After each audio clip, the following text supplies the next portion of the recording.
And welcome back to Gaming with the Guys, Bungles After Dark. Tonight we have a special edition. It's going to be one. We're going to kick off our top three, which we like to think of as our top three figures in each faction. And we're going to start tonight with what we did last week. Last week we talked about themes, and we started with Ito, so we figured it would be a good segue. We'll go into top three figures for Ito. But joining us, more importantly, joining us from far across the Pacific is our good friend Jason the Bruce from Getting Tabled. Jason, how are you doing today? Not too bad, not too bad. Nice and early. I've got my coffee. There you go. There you go. I mean, we're here. We're in the evening. I'm going to go with water rather than the adult beverage of choice. I have that too. There you go. It's the weekend. You're allowed. It's okay. It's okay. And also joining us today is going to be my partner in crime, Gaming Jason. Hello, Gaming Jason, with your bright lights. I know. They're super bright. So They're super bright. So you got the... I didn't realize we could start drinking. I thought that we were keeping this PG. But whatever. You could start drinking, but the real drinking challenge will be the next episode. Oh, yeah, that's right. I got that whole pack in the garage still. Flamin' Hot Mountain Dew. Maybe you haven't heard about that. Yeah, see? I know what Mountain Dew is. You know what Mountain Dew is. You didn't know there was a Flamin' Hot version of it, and we didn't know either. Apparently, in Australia, you guys have real regulations about what PepsiCo's allowed to push into the market. And not kill people with. I don't know. So, pretty much. So that sounds about right. Next time we're going to have Cody in, and we're all three going to sample the next gamer, the gamer drink of the next year, which will be Flamin' Hot Mountain Dew. If we survive it, hopefully we'll be able to record more episodes. The Bushido drink of champions. That's going to be my prize for, if I host Adepticon again, that's going to be my prize for last place, is a 12-pack of Flaming Hot Mountain Dew. And one of them must be consumed on the gaming floor. Yes, it's a form of seppuku, I think. I'm not sure. We'll find out. We'll find out, yes, pretty much. So like I said, we're kicking off a whole new thing here. First, we love having you, Jason the Bruce, or should we just call you Mr. the Bruce? No, Jason. Well, we got two Jasons. That's the problem. Yeah, well, that's actually how this started. Just for context for your listeners, because a lot of them probably won't know who I am. I have a podcast of my own, and we actually have two Jasons. Major Socks is another Jason. So the Bruce moniker was thrown at me as a way to distinguish us, and it kind of just stuck. Okay, that works. So I've taken it on board ever since, pretty much. So, well, we'll call you Jason the Bruce, and I'll just call Jason Gaming Jason. Or you're just gonna call me Eater. You're just gonna call me Evil, so it is all good. I mean, it's true. You do play that evil faction. And Cody thought he was going to rickroll you with the Void. The Void monks, but okay, game one he didn't know kind of what he was doing. Game two he pretty close to rickrolled me, because then he figured out that if I engage things that shoot me, then all of a sudden my list kind of becomes a little less threatening. Yeah, well, and you also learned that if you want to keep Void at bay, shoot them. That's the lesson for anything. Again, Dr. Zoidberg. Or I'm sorry, no, the professor. Who needs courage when you have a gun? That is true. Futurama. I love that show. I love it. I love catching the episodes. I never get bored of seeing multiple, watching it over and over and over again. It's just really good. Sad that they took it off there. Now the rumor is they're supposed to be coming out with more episodes, but I'll believe it when it happens. Hulu picked it up. Sadly, it's Hulu. Yeah.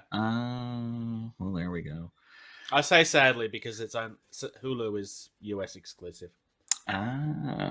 So what you're saying is we could have a bootleg business, is what you're telling me. Got it. No problem.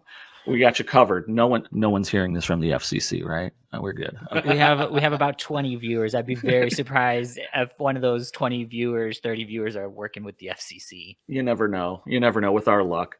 So the first thing, this is hopefully going to be for our viewers and for your listeners too, and viewers.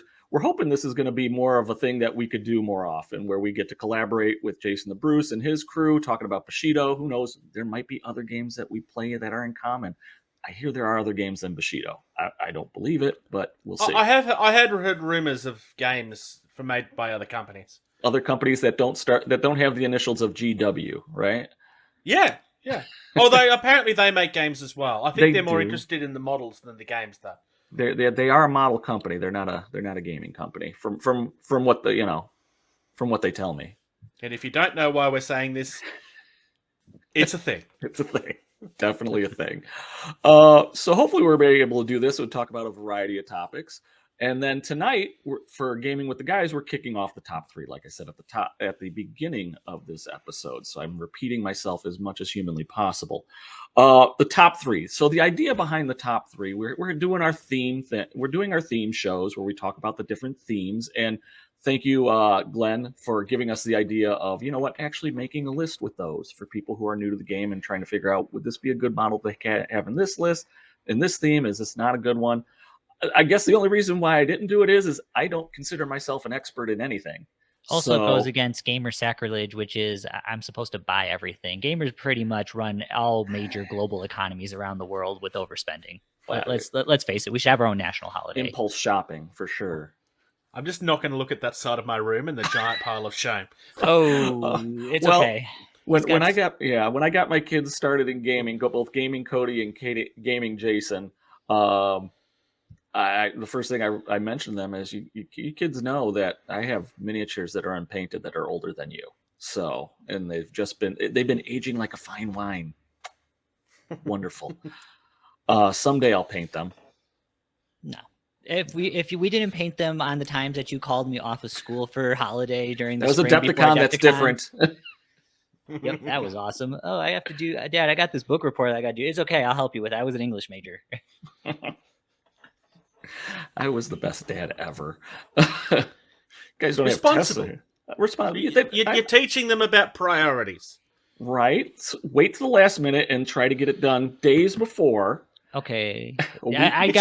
I knew that I was getting called off of school, so I just got my homework done the week before, and then I was like, all right, I can just focus on painting. See, he learned the lesson. You were trying to teach him not to always listen to his father, and he did. He learned that one way earlier than that. Yes. As for Gaming Cody, I still wonder why his parents let him hang out at our house at all. But that's a whole different story. So anyway, back to the top three.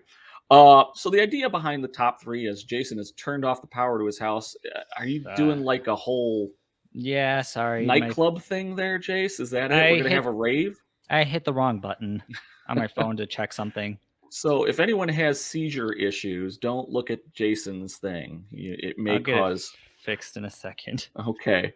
So I'll talk about the top three, why Jason struggled with his lights. So the top three, the idea behind it is what are, at least for our opinions, what are the top three figures, and in this case for Ito, that either represent the faction the best or are must includes in lists. So, I have to have this figure because it just does everything I need it to do. Or this figure represents, when I think of Ito or I think of Minimoto and everything that Minimoto's supposed to do or Ito's supposed to do, this figure fits that bill. And then I could use it in X, Y, and Z, so on and so forth. So what we're going to do then is each of us are going to present our top three lists. And then as we're presenting, we'll kind of we'll explain each figure, starting probably with number 3 and then going upwards. And we'll talk about the card, we'll talk about the figure, then we'll say, why we feel they are that way. Then we'll move on. Then each of us other people who aren't listing our top 3 will kind of chime in, whether we agree, disagree, and maybe question some things. Then we'll go to the next person and then to the next person. And then once we're done with all 3 of our top 3 lists, then we'll try to see if we could come to a consensus. Now, having said that, are we only each going to talk about 3 figures apiece? So there'll be a total of 9. This is why I was an English major. Math is bad. We do have honorable mentions. As when we were talking about this earlier, Jason's like, it should be just 1 honorable mention. I'm like, well, I got 4. So be prepared, but we'll run through those really briefly because we really don't want to muddy the water too much. So with that being said, we are going to let our guest, Jason the Bruce, he's going to kick all this off and start talking about his top 3, which he has been diligently working on for months. Because we've been Oh, it's definitely months. Definitely, months. We've been. Yes, definitely. It wasn't like Tuesday. We've put lots of thought into this. Lots of planning, lots of thought. Yeah, that's what we've done. So I'll let you kick it off and take it from here. And then I'm going to go here. So when you call out your card, I will. That didn't work the way I wanted it. Oh, I know why. I will bumble through and pick a card to put up there. So take it away, sir. Ito, like a lot of other factions, does have a lot of really nice pieces in the puzzle. So as much as you and I have both had comments in regards to competitiveness, there is a lot of really nice pieces here. Mm-hmm. I am going to start with the most lovable, huggable creature you ever will see. Mm-hmm. We talking Yamamatsu? No, for 25 rice, we're talking Yatsumata. Ah, the big snake himself. Let's see if I have this whole thing in alphabetical order. I doubt it. So keep on rolling. Don't wait for me. No. I had a couple of different ways that I wanted to do this. Initially, I was trying to put together a group of 3 that synergized very well. And this guy was thrown in and out a couple of times. He already comes with his own poison, so it does help in that regard if you're trying to take advantage of the traits of the faction. But for 25 rice, he's really good. He's got your 4 rice. You don't have an ability to boost that, though. Your left head has your poison 1-2. He does come with feint. You've got combo attack potential. The grapple attack is nice. I'm not entirely sure how often I would use the grapple. It depends on who I'm against and what the idea is. But being able to bring that right head in and then hit them with another 1-2 poison is just really nice. You do need to use the second head, or the right head rather, if you want to get the advantage of sidestep defense. But this guy's just really... He scares people. One of my Bushido co-hosts, Ben, is terrified of this guy. Rightly so. I can understand why. Yeah. He does bring you immune to poison, so that does give you an ability with one of the themes. Well, so yeah, I'll briefly touch on that. The problem is with his immune to poison, using it in Serpent's Coil, he doesn't get key because he's soulless. Plus, he's a 2/0, so unfortunately, he won't accumulate key. But who cares? He's a big 2-headed snake. Yeah. You do have the split attack. I find the split attack tends to be something that people either love or they never use. I haven't really formed an opinion yet. I never like losing dice if I can avoid it, but there's definitely situations where you can. Mm-hmm. I would agree. I prefer the 2-hit as opposed to the split, personally. You know what? I think if it's used right, the good news is because he does have Indomitable 1, he's not taking a big hit. He's got 4 dice. If you're up against a Bakemono Swarm, drop him in 1 activation. You could attack 2 or maybe 3 figures. Can you only split between 2? Actually, I'd have to double check. Here, I'll double check, but you'll double check while we continue talking. But you could tie up 2 figures. Right. Yeah. Yeah. And again, it's picking and choosing your targets, like you were saying. That's pretty cool. Plus, you could choose which head. I'm assuming you get to choose which head on those split attacks that you want to use. Do you use your left head on both? Do you use your right head on one and left head on the other? Depending on your opponent. So, I mean, it just makes it much more flexible, I think.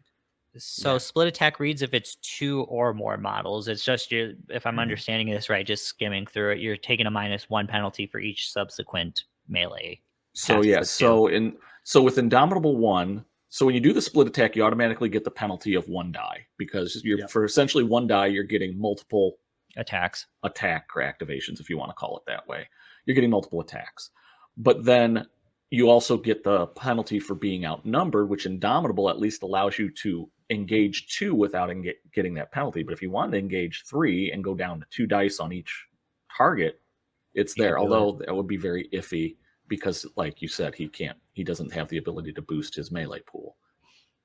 It's more like a hit and run, I think, at that point, because then you just start sidestepping out of the way and you waste. And because I think they have to resolve each melee, so then at that point you're just using it to waste the other person's activation. Yeah, absolutely.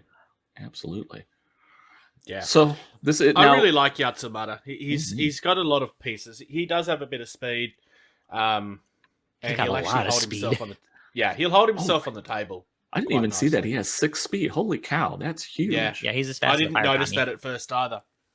Wow, I think that's probably one of the faster ones. No, that's not. He doesn't think- have any special abilities on the back, does he? No, he doesn't. No, he doesn't. Okay, good. Then I won't try to hunt down his back. There we go. Whoa, there we go. So now this is your number 1 model or your number 3 model?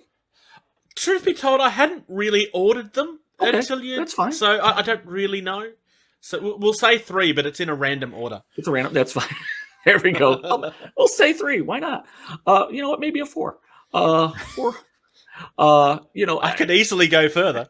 I very easily with this faction. With Ito, there's a lot of stuff in there. Yeah, I mean, I can't argue with you that he's one of those models that you could have in there. I mean, aware, light-footed, lightning reflexes, so he's going first. He's soulless, tough one. He's got probably the most wounds of. He's got what, almost 12, double. I think. He's got double the amount of wounds any single Ito model has, except for maybe Satoshi, who has 6, and some of the other. Well, he's got then he's got double like Kenzo and the rest of them. He's got 12. Yeah. So, yeah, he's just a beast, and tough one makes it really nice. And having the secondary effect of being the Ashura that he can at least equip himself with Arashi's fan, or just equipment in general. Because why not put? Oh well, via Arashi's breath wouldn't do anything with him because he can't use ki. But otherwise, that'd been really cool. Just a flying snake. Yeah, I mean, bigger flying snake. But otherwise, Arashi's fan is like a must include with him. Or if you want to try something else like Hotai's coin, I guess you could do it. But just the fact that you can be flexible and add equipment to him is nice. Yeah, because with Arashi's fan definitely helps deal with his what I would say is one of his major weaknesses is that he's a large base. Yes, he's a large. Yes. So ranged attack, it makes him vulnerable to ranged attacks. So, but then that kind of then jumps his cost from 25 to 27. I'd still say he's worth it. Okay. At 27, I mean, yeah, it's a small sack. Unfortunately, it's kind of one of the things you got to do to cover it. But at 27, I can't be too upset wanting to take this guy. Yeah, no, I could see people using it. He's a quarter of your points or maybe a little more. I mean, he brings a lot to the table, gives great flexibility, great abilities. But and this will just be me. These are going to be I'm going to be the doom and gloom guy tonight. All right, so that'll be fun. So the 3 strikes that I have against him is 1 is the large base. It does make him vulnerable to range attacks, which we've already discussed. You can mitigate with 2 ways to mitigate now. You can mitigate 1 by giving him Arashi's fan, or 2, you play from the new 2-player starter, Sadaka, and put up that huge aura, which then that's awesome. But then you're not going to be in theme. But Yatsumata really doesn't take advantage of any theme too much. Although I will say what's filthy about him is he can be put into Lords of Izu. Yep, because he's a snake. Speaking of, Lords of Izu also means that he ignores tough. Yes, with his poison. With his poisons. Yes, so that I will say is kind of filthy. Now, why the samurai are going to have the giant 2-headed god of snakes or yokai or asura of snakes in their list when they're kind of poo-pooing the snakes? That's not for me to determine, but because it's awesome. You say no to a giant 2-headed snake. I don't think he's going to let you say no. Exactly. So 1, range attacks is kind of a weakness to him. 2, if you're going to try to cover it up with giving him Arashi's fan, he has a big chunk of your points. Again, quarter of your points if you're doing 100 rice, and then make it 27 if you're throwing Arashi's fan on. That's a lot of points. Yeah. Third, I had something for third, but now it's totally escaped my brain. I had all this thought up in my head and gone. It's okay. You'll remember it halfway through the next character. Probably. But in general, I think he's. He doesn't have this. See, I made it before then. That's what happens when you get old. So 2 things then, I guess this would kind of roll into 1. 1, he can't boost his melee dice because he's soulless and whatnot. He doesn't have any, he can't hold ki. And 2, That's a bigger thing. Is he can't hold Keenut the Soulless. Well, he doesn't have Yeah. rerolls. He doesn't have martial prowess. Yeah. And those are for someone that you're going to be pretty much kind of jam into combat. That's a big downer. He doesn't have endurance, doesn't have tireless, which is fine. I mean, honestly, while it would be nice, that would just make him absolutely More filthy expensive. and more expensive. But again, I don't disagree with you for what he does, and I think this is a very good representation of what a 25 rice model should be. Yes. It has some limitations, but in general, it's a beast, absolute beast. Oh yeah. All right, so I've talked over you enough. Jason Bruce, what do you got next for us? All right, coming up next, I was going to say that I think he's a bit of a surprise pick, but then you mentioned him a few seconds ago. Uh-oh. I really like Satoshi. Oh, I love the main man, Satoshi. Satoshi's someone I don't see getting mentioned in lists very often. That's because he got nerfed from hang on, last edition to this edition, I think. Well, in my opinion. Let's let Jason Bruce talk about it a little more, and then we can give our one-sided input. So Satoshi only has 3 rice, but that's okay. He's got strengths in other areas.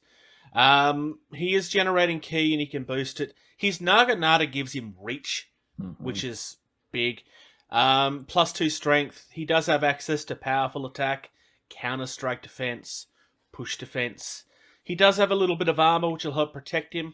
He does have that prowess that my other guy was missing, and that is a big reason why he's there. He gets extra parry from defensive stroke if you want to use it, but beyond that, he also has Indomitable +2. Yes, with Unassailable. Yeah. He's certainly not like the only person that could be here, but I really like Satoshi. He's not quite as a rice sink as the other suggestion I had, but I think there's quite a few arguments to get him in there, and reach is always helpful. Oh yeah, I'm one of the big advocates. I like Satoshi. If you're going to be playing a Lords of Izu, or if you're even just going to be playing an Ashiguri heavy list with a lot of one key models, one key stat models, I find Satoshi to be excellent for him because he's got the leadership. He's got leadership friendly within a 6-inch bubble. He has 6 wounds, 2 armor, so he could take a beating. He's got bravery, that's great. And again, even at 2 armor, he still keeps his speed 5. Yeah, he's only got melee pool of 3, which is somewhat average, and it's costing him 3 rice to boost it, but at least he can. But if you want to hold a point and basically say you shall not pass, if you want to go all Gandalf with somebody, this is the model that you could do it with. And I was hoping you would pick this because I'll be honest, I didn't put him in my list, which I feel ashamed of. He was a close include for my He list. didn't even make my honorable mention. Oh wow, he not was even not in honorable my mentions? list until this morning. Wow. There you go. This is the one that I changed. I have loved Satoshi's this in my model. honorable mentions. He was going to be my honorable mention for my Let one. me take a look. No, he didn't make my honorable mention. I'm kind of surprised about that, considering how much you like him. I know. It's tough. And again, if I was going to think of the no, I can't even say that. I was going to say, if I was going to say, does he represent the Ito kind of theme? The answer is really no. I would say Itsunagi kind of represents Ito as a faction better. Satoshi throws the sink out and says, "I'm doing my own thing." Satoshi is a samurai, and he holds the point.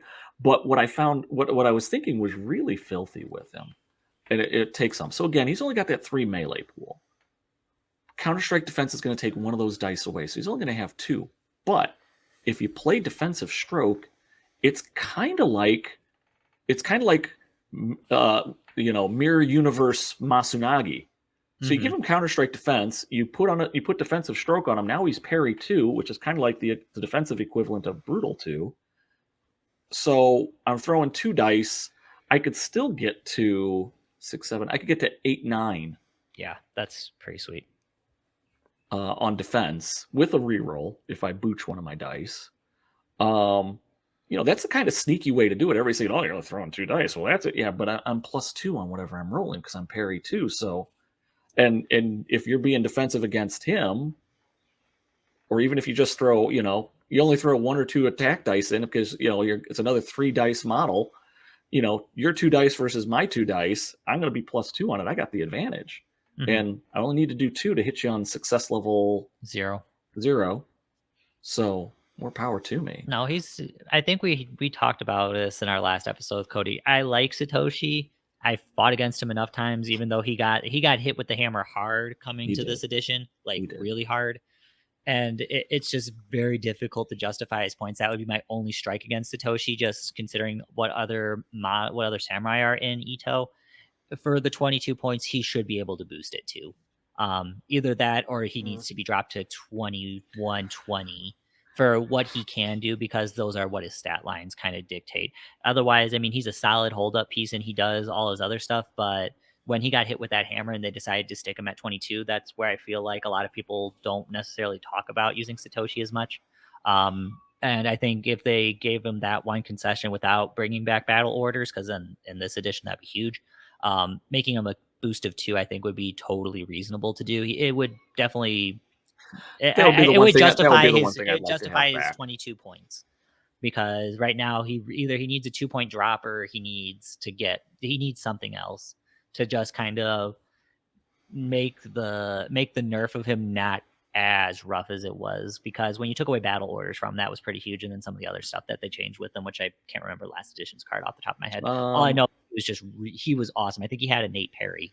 That's what it was. He had like innate parry. He does have innate parry in this. Or he had parry 1, or he had like innate stroke. Or he had innate indomitable, I think is what it was. There was like an innate indomitable 2.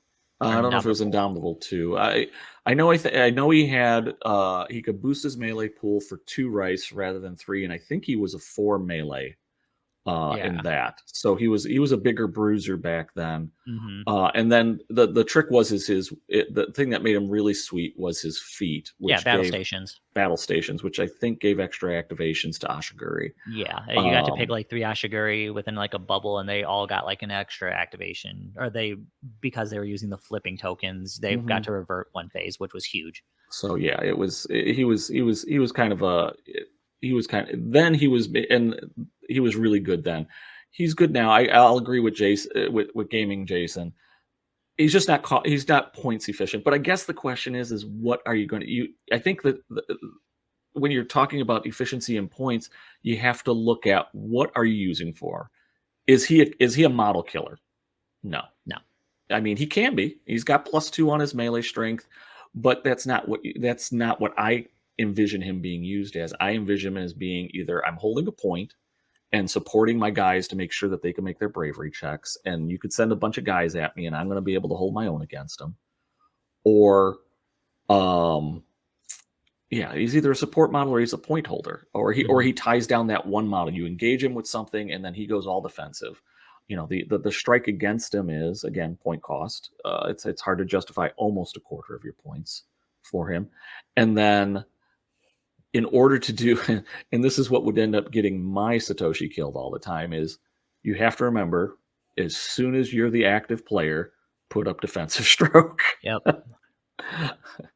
Because the second that he gets surprised in the back, then all of a sudden Satoshi becomes much more manageable. Yeah, because then you can't parry. You won't have parry 2. You'll still have parry 1, but it's much easier to be nailed in the back if you're parry 2. That's what she said. 1. Woo. Nice. So okay, so I like Satoshi. I can't say I can't totally disagree with you. I don't. We'll say he's number 1 right now because you don't have any order to it. No, I'm kidding. There is one thing you said I want to give a quick answer to, which is the he doesn't really fit the Ito, like he doesn't really fit the Ito clan. And that's kind of one of the reasons why I picked him, to be honest, because he fills a couple of holes that they don't. I also think as far as Ito is concerned, if you want to pull off Counter-Strike defense, he's probably your best chance of getting it out. Yeah, with that parry 2 for sure. Especially if he could boost it. If he could boost to 4 dice and then be throwing 3 dice, absolutely. The thing with Satoshi, in my head at least, is either you're using that defensive stroke to get off Counter-Strike defense, or you're using Unassailable to tie down 3 of their models and really annoy them. Mm-hmm. And there's not really a lot. The model that was in here originally was probably more on theme with the faction, but the fact that he kind of fits a different bubble is why he's here, because I don't know. Yeah, it was a deliberate choice. No, I totally get what you say. There are some lists that you're going to want to have that you're going to fill. You need to fill holes. That again, and you know, when you were saying that Ito's kind of the glass, we were talking earlier. Ito's kind of the glass cannon faction. I don't necessarily disagree with that tag. I think of them more as a fast jack of all trades that gets crushed a lot. But I see. I absolutely see him as filling a role, and you're right. He fills a gap that is glaring in Ito, which is the tough guy that can be beat on. And he does that. He fills that role very well, absolutely well. All right, so we've got 2 models. What's our number 3 model here? Our number 3 model. Oh, dramatic pause. No, I almost changed my mind. That's all right. That's why we have honorable mentions. Oh yeah, I've tied in my honorable mention now by saying it could be a whole other 3. It could be a whole other 3 figures of honorable mention. It's all good. At that point, we may as well just do a buyer's guide of Ito and saying these are all the models you should buy. Shush. We might have one of those on our channel. There you go. There's that too. It's Matsunagi. All right. It was almost going to be 3 other things. Matsunagi.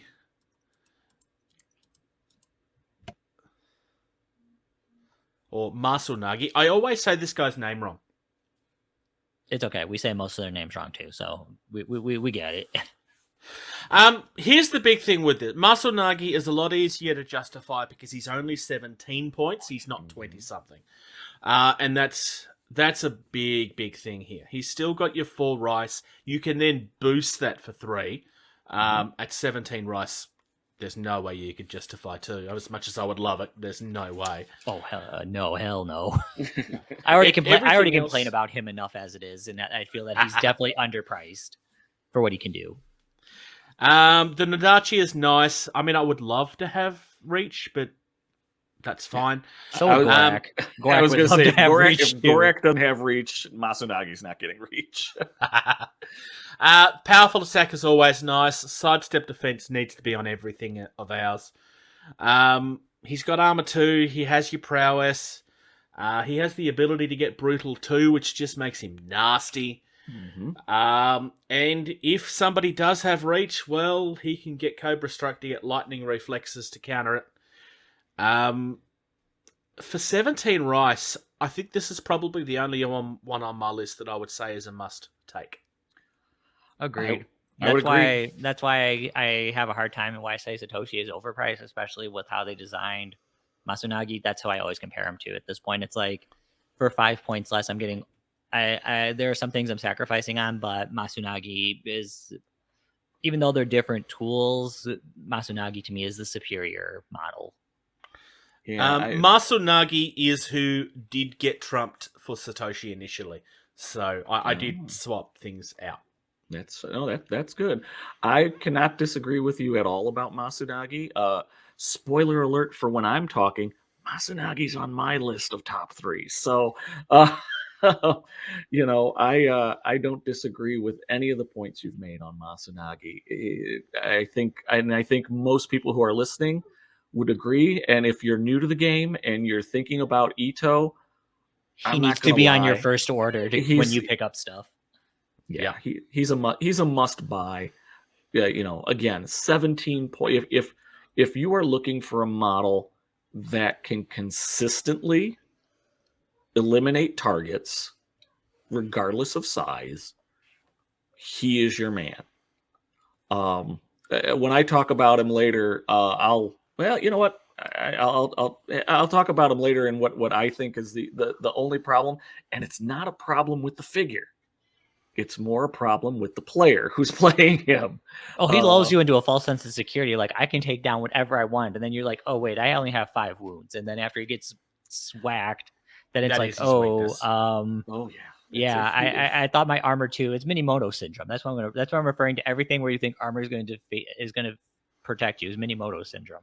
Well, there's a few things that he's got a decent number of weaknesses that keep him from being the pinnacle of it. But I don't think anybody would argue with me too much if I would say, if you're looking at all the miniatures in the game, he's probably in the top 10 of the best designed, best, just in general, best figures in the game. Yeah, for what he does. Yeah, top 10 easily. Top 10, not top 5, but definitely top 10.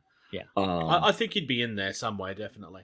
Yeah, he's very focused on what he does, and maybe that's one of the other reasons why I like him so much.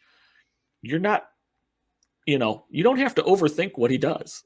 It's just, point, kill, and that's, and hope your dice don't mess you up. Pretty much. Yeah, I mean the challenges with Masunagi. I mean, obviously where you place him initially is going to be a thing because you want to place him. He's only moving 5. Right. I say only. I mean, only 5 moving 5. But Masunagi is one of those characters where you kind of almost want to wait and leave him to last so that he can then ruin the plans that are being set up by your guy. Mm-hmm. Someone that's not on my list is probably another one with that, where you don't want to be pushing him out first. So that's my main top 3. Okay, that's a good. Do top either 3. of you have Itsunagi on your list? No, he didn't make my honorable mentions. No, okay. He didn't make my honorable mentions either. I always try to like him, but the issue with Yamata being in existence at this point, I feel like that Yamata basically is what Itsunagi should have been, or I'm just imagining at this point you just have, because I was playing Sekiro the other day, where it's just you have Itsunagi there, and then all of a sudden Yamata just bursts out of him like the one samurai at the end of the game, where he just blows up, and then all of a sudden you have a giant 2-headed snake. Yeah. The big thing for me, Itsunagi is a character that I absolutely love, and I would still argue that you have to own it as an Ito player. But it's too hard to justify for 25 points. He dies too easily, which is why he's not on my list. I just don't find him as effective as he should be anymore. Yeah, I don't disagree. I'm on the same mind. I love him. I want to be able to use him more often, and I try to put him in lists. But again, let's pull up his thing here. For me, it's not so much that he's bad; it's that everybody else feels their role better. Not necessarily his role, but the role that they have is better than the one that he would be filling.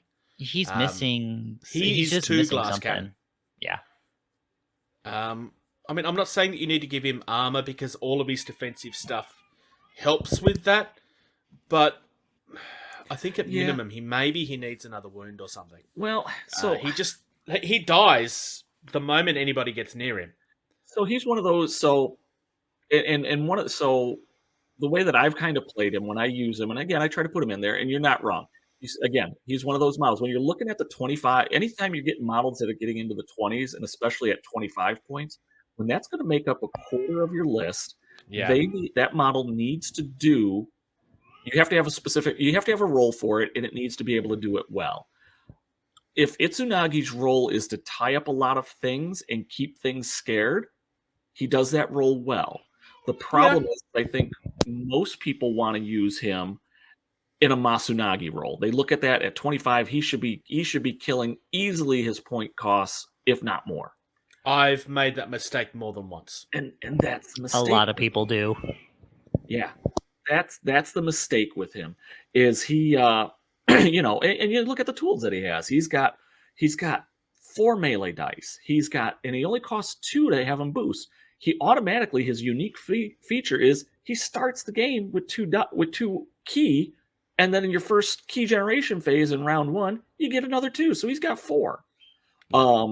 Dodge 1, which helps, which then makes your opponent re-roll a die. Range defense 2, so he isn't necessarily going to get picked off unless you really want to get him.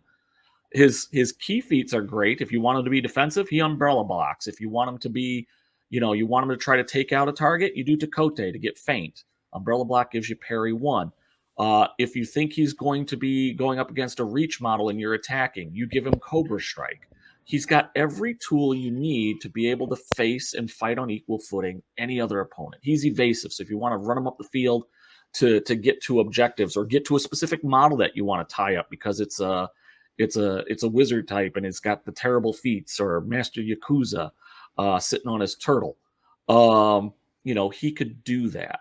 The problem is Pierce 1, combo attack 0, sidestep defense 0, counter strike defense 0. He's got all these tools, and I think maybe this is why, and again, we talked about it earlier, Ito as a faction, I kind of see, less as glass cannon, more of jack of all trades, master of none. That's Itsunagi in a nutshell. Itsunagi, if you want to have him on the table, I think the way you have to play him, and I'm not very good at this, is you want to stand him between your opponent and what they want to get to, and have him sit here doing this.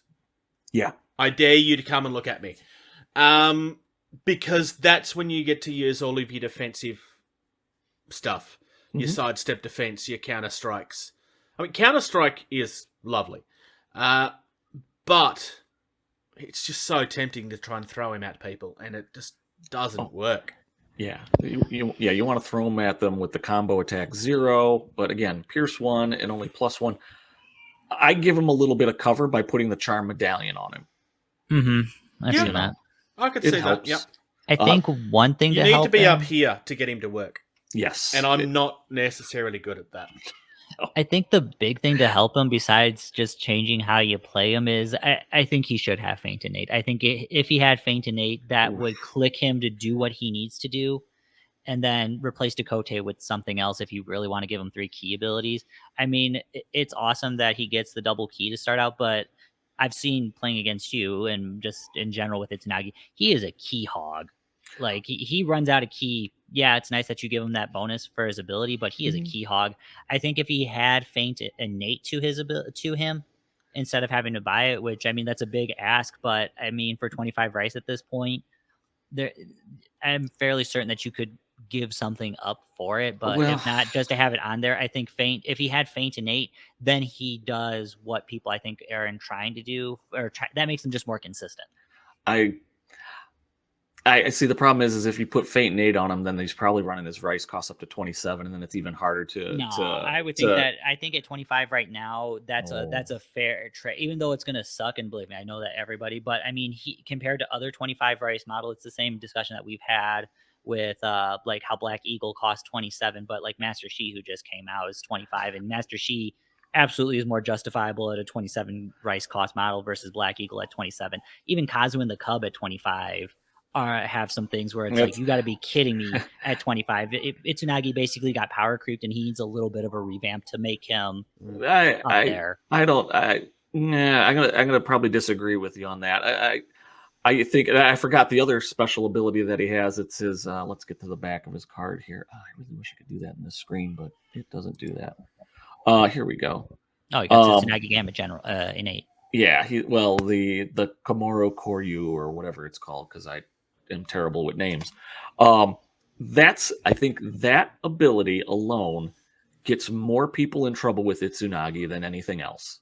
Oh yeah, totally, because it's just screaming, "Oh, totally do this. What could possibly go wrong?" You basically have to only use it on an exhausted model, and then at that point, it's like, all right, that kind of defeats the purpose, kind of a little bit, as more of a finisher versus an all-around. Like, I'm gonna go fight you, actually. Yeah. I have a feeling that this is where a lot of that rice comes from too. But for me, this is an ability that you only should be using if he's about to die anyway. Because if you use this, he's off the table. He's not surviving this. But you will take the other guy with you. Or you should, unless you roll like I do. Well, what I find is, and again, it maybe it's a little more of target selection. If you're going up against a Thray melee pool model, again, a lot of people have a tendency to put 2 dice into 2 dice into attack against him, 1 in defense, or I'm sorry, 2 in defense and maybe 1 in attack, or they're just that afraid of him that they're going to put their 3 dice into defense. But it's a gamble. And that's Big where you time. get in trouble. That's where you get in trouble with him. I don't think this unique effect is worth the rice. I just don't think it is. Neither does GCT, because I think it's only a 1 rice enhancement card, if I remember right. It's because you can Gambit buy is only a 1. Yeah, so it's for 1 rice that's worth it. But yeah, I mean, having an innate's cool, but like I said, I think it would well serve him. And comparing him to Yamatsa, which I mean, he has the 2 heads, so you kind of got to pick and choose. To me, that justifies Itsunagi should have both on his card. Now, I will say, if you want Itsunagi's Gambit and want to play it, the perfect model for Itsunagi's Gambit, Masunagi. Because then I have no problem. Hey, you know what? I'm going to throw all my dice into it. You know what? I got 4 dice. I'm going to go 3 in attack, powerful attack, and now I'm plus 5 on the damage. And brutal 3. Plus 5 on damage and brutal 3. And you know what? Maybe I charged for fun. So now I'm damage plus 7. I'm still only going to get success level 1 against Jason, and then roll. You'll 2. Max out your 12. I'll roll double 1, so I'm on the 9. But I kind of want somebody to figure Itsunagi out again. But I think there's just a little. There's 3 or 4 holes there that just he doesn't even really make the top 5 anymore. He was our number 1 for so long. I mean, and I've said this. That is the model that kind of drew me in a bit. I mean, the Snake People, I won't lie. The Snake People kind of drew me into playing Bushido. But that model is the one that Itsunagi is the model that made me want to play Ito. And I will say again, I think he defines the faction as a whole. And maybe it also shows the weaknesses of the faction, because you have so many options to take, and some of them are so good at what they do. I'll call it the Masunagi factor. You get very overconfident in what you do, and in this game, you are always 1 die roll away from disaster. Unless you're Temple. Temple just always, they're like, oh yeah, that 1 bad die roll, I got kata, bro. And then it's just like, okay. That does help. But yeah, I agree on. I think I agree with both of you on a lot of things with Itsunagi. I think there's a few finer points that we may disagree on, but I think we all love him. I think we all want him in the list, but we really find it hard to justify putting him in there. And if you're a newer player and thinking of putting him in your list, which I would say don't hesitate to try it, but have a purpose for him in mind. Like Jason the Bruce was saying, if you're playing a zone mission, put him on the edge of the center zone and say, come at me, bro. Come at me, or put him by an objective and see if or put him in the middle of the objective. So that way he could, he's threatening the middle 2 objectives in the middle. If you're doing a ring scenario, just have a purpose for him in mind, and then don't get lured by the +1 brutal. Don't get lured by the, I've got combo attack and I've got 4 dice and I can boost it to 5 easy and all the rest of the stuff. Just don't.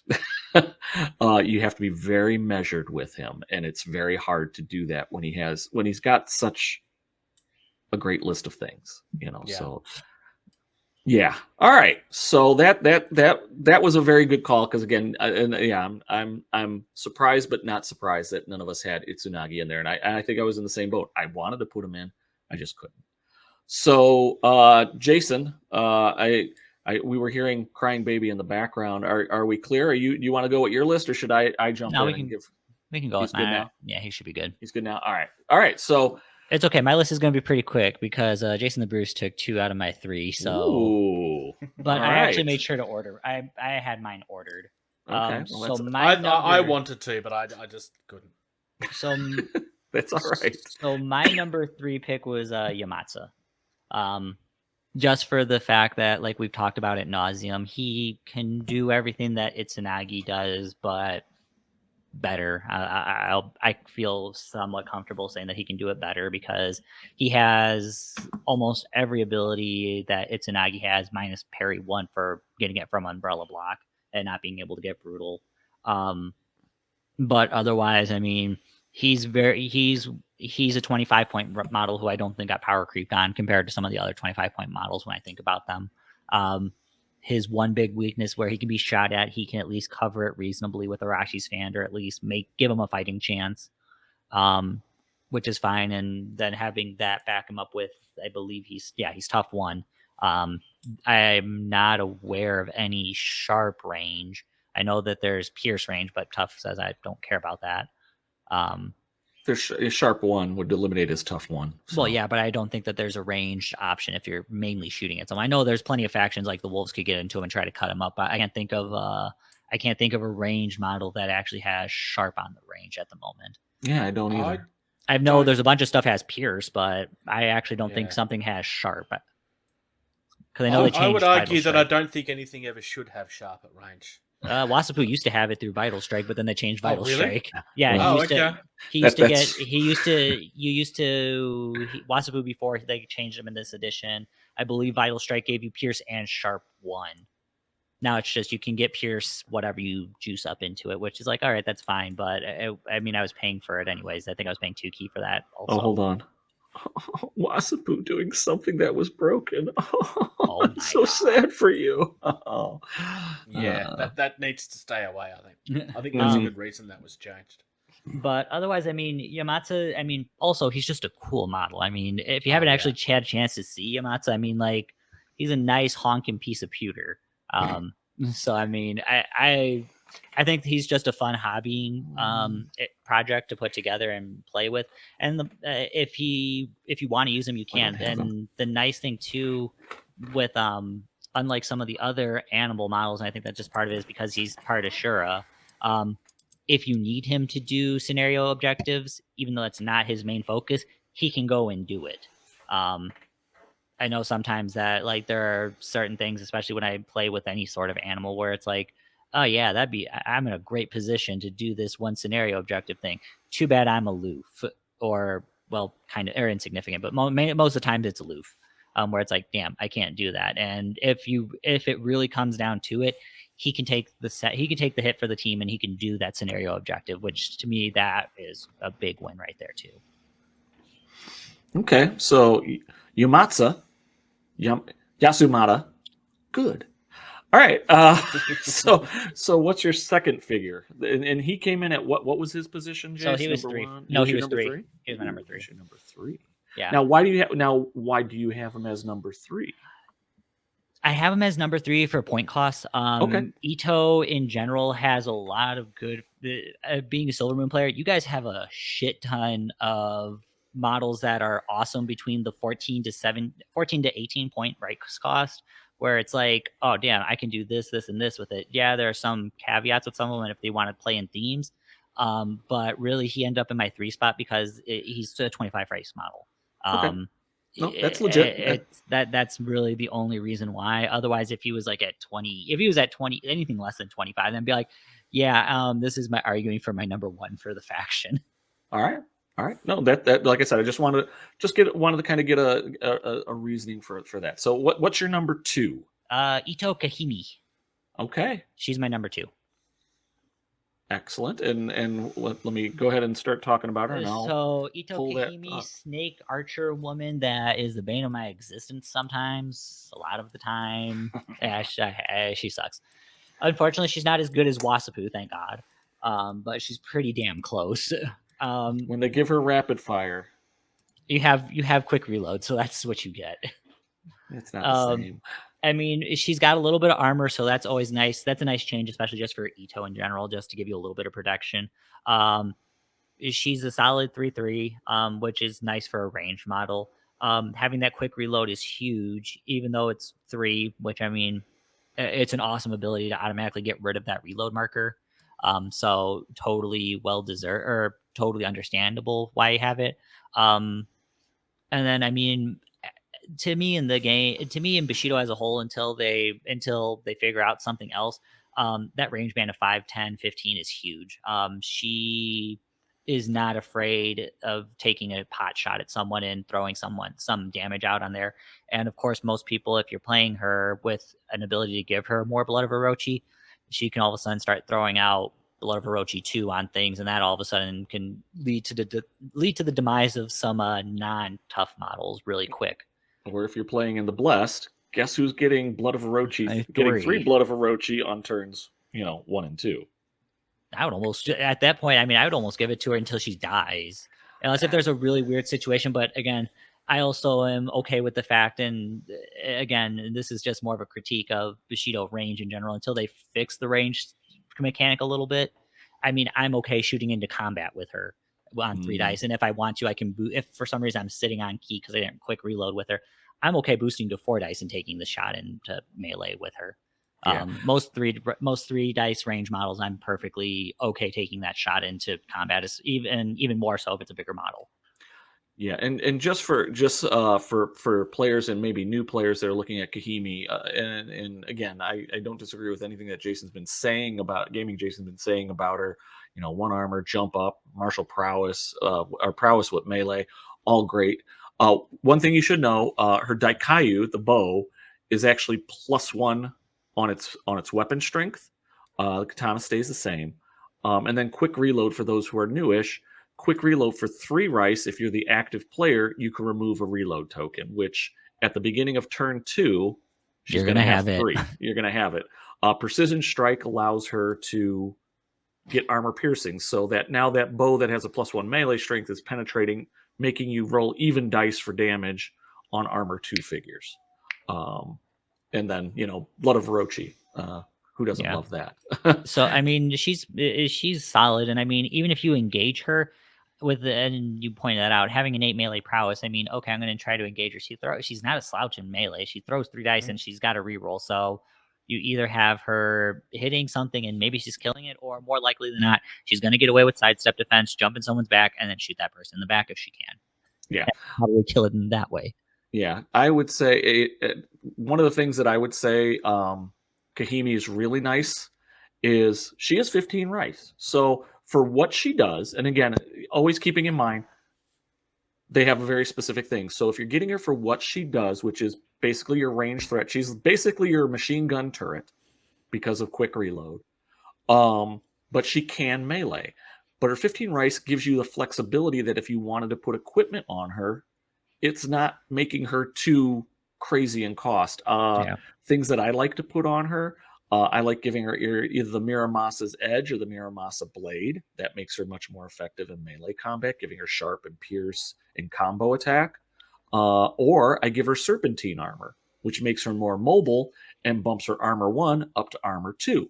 I'd almost give her Forked Tongue because I think that's also just 1, and then that gets awareness. Or it gives, gives no, gives 6 cents. So then that way you can deal with ninjas. Yeah. And so it's a low. I think it's 1 rice for Forked Tongue. So that's that. Oh, I think no. Forked Tongue has got to be more than 1. Is it 1? Now you're gonna make me take a look. Sorry. Yeah, it's 2. But regardless, the fact is even if it's a 2 rice card, it takes her up to 17. That's still not bad. And then you have a very, very deadly range. And you could still, and you could still take. So if you want to do 3 points of things on her, so Forked Tongue is an enhancement. It's not an equipment, correct? Yeah. Yes. That's true. So Forked Tongue gives her 6 cents. For 1 point, you give her Serpentine armor, which now helps give her some more protection, and mobility because it gives her light-footed and +1 to her armor. So her armor goes up to 2. Serpentine armor is only 1 rice? Yeah, it's only 1 rice. I was very surprised. Damn, I thought that was 3. Isn't that? No, it's not Ito clan armor. That's why I'm like, no, wait, isn't that their awesome clan armor? Yeah, Ito clan armor takes them to 3, and then if you roll double, essentially if you have doubles on your damage, it's crit strike protection. For lack of a better term. So, she, 18 rice for a model that can basically shoot 360 degrees and ignores camouflage and any other ninja or bakemono shenanigans is great in my book. And then add that as long as you could keep pumping her with a little bit of key, she's just a machine gun turret holding, spotting up. And then if you really need to get her into combat, she can in melee. especially late game. And if you want to, you could tweak her again, getting rid of the serpentine, getting rid of the forked tongue, and give her like a Miramasa's edge or blade. And then she becomes kind of a combat beast. So, and I shouldn't say she becomes a big combat beast. She's much more able to hold her own in combat. Yeah. Anything else you would want to add, Jason? The Bruce? I was just going to say, I think the question between forked tongue and serpentine armor is not so much about what's going to be the most effective. It's what you're against. If you are up against something like ninjas, I think the forked tongue is going to be necessary. But otherwise, all of these options are really good. She was on my honorable mentions, so okay. I was going to bring her up. She's one of the two best rangers in the faction. Oh yeah. Yes. Yeah, I would agree. The other, of course, being Okoye Ben and Brad. Okoye Ben and Brad. Yes. Going to open their yakitori stand. I still once they retire. Their floating yakitori stand to live forever. Oh, it's floating now? Well, it's on their boat for when they retire. Everybody who retires gets a boat. Oh, don't you watch those police show movies when cop retires? It's live forever. That's the name of the boat. They always die on their last working day. That's the joke. Which is what happens to Okoye Brad and Bob and Brad. Okoye Ben. Okoye Ben. Yes. All right, so we've got your 1 and 2, and I'll say too, just to kind of make things, to put a tidy bow on Kahimi there. She was my number 1 honorable mention. Was oh wow, she wasn't even your top 3. She was one of your. She was number 1. Oh, she's an honorable mention. Yes. Damn. Now I feel like I copied Jason. For people who are, if you wanted to know what I thought about her, great archer, decent brawler, quick reload. Those are if you ever need to remember anything about Kahimi, those are the 3 things. If you have 3 bullet points: great archer, good brawler, quick reload. Enough said. Moving on. Gaming Jason, what is your number 1? I don't have a drum roll, which I'm going to download the sound effect for maybe. Masunagi, he's my number 1. Number 1, Masunagi. Yeah. Okay. I had a feeling. Yeah.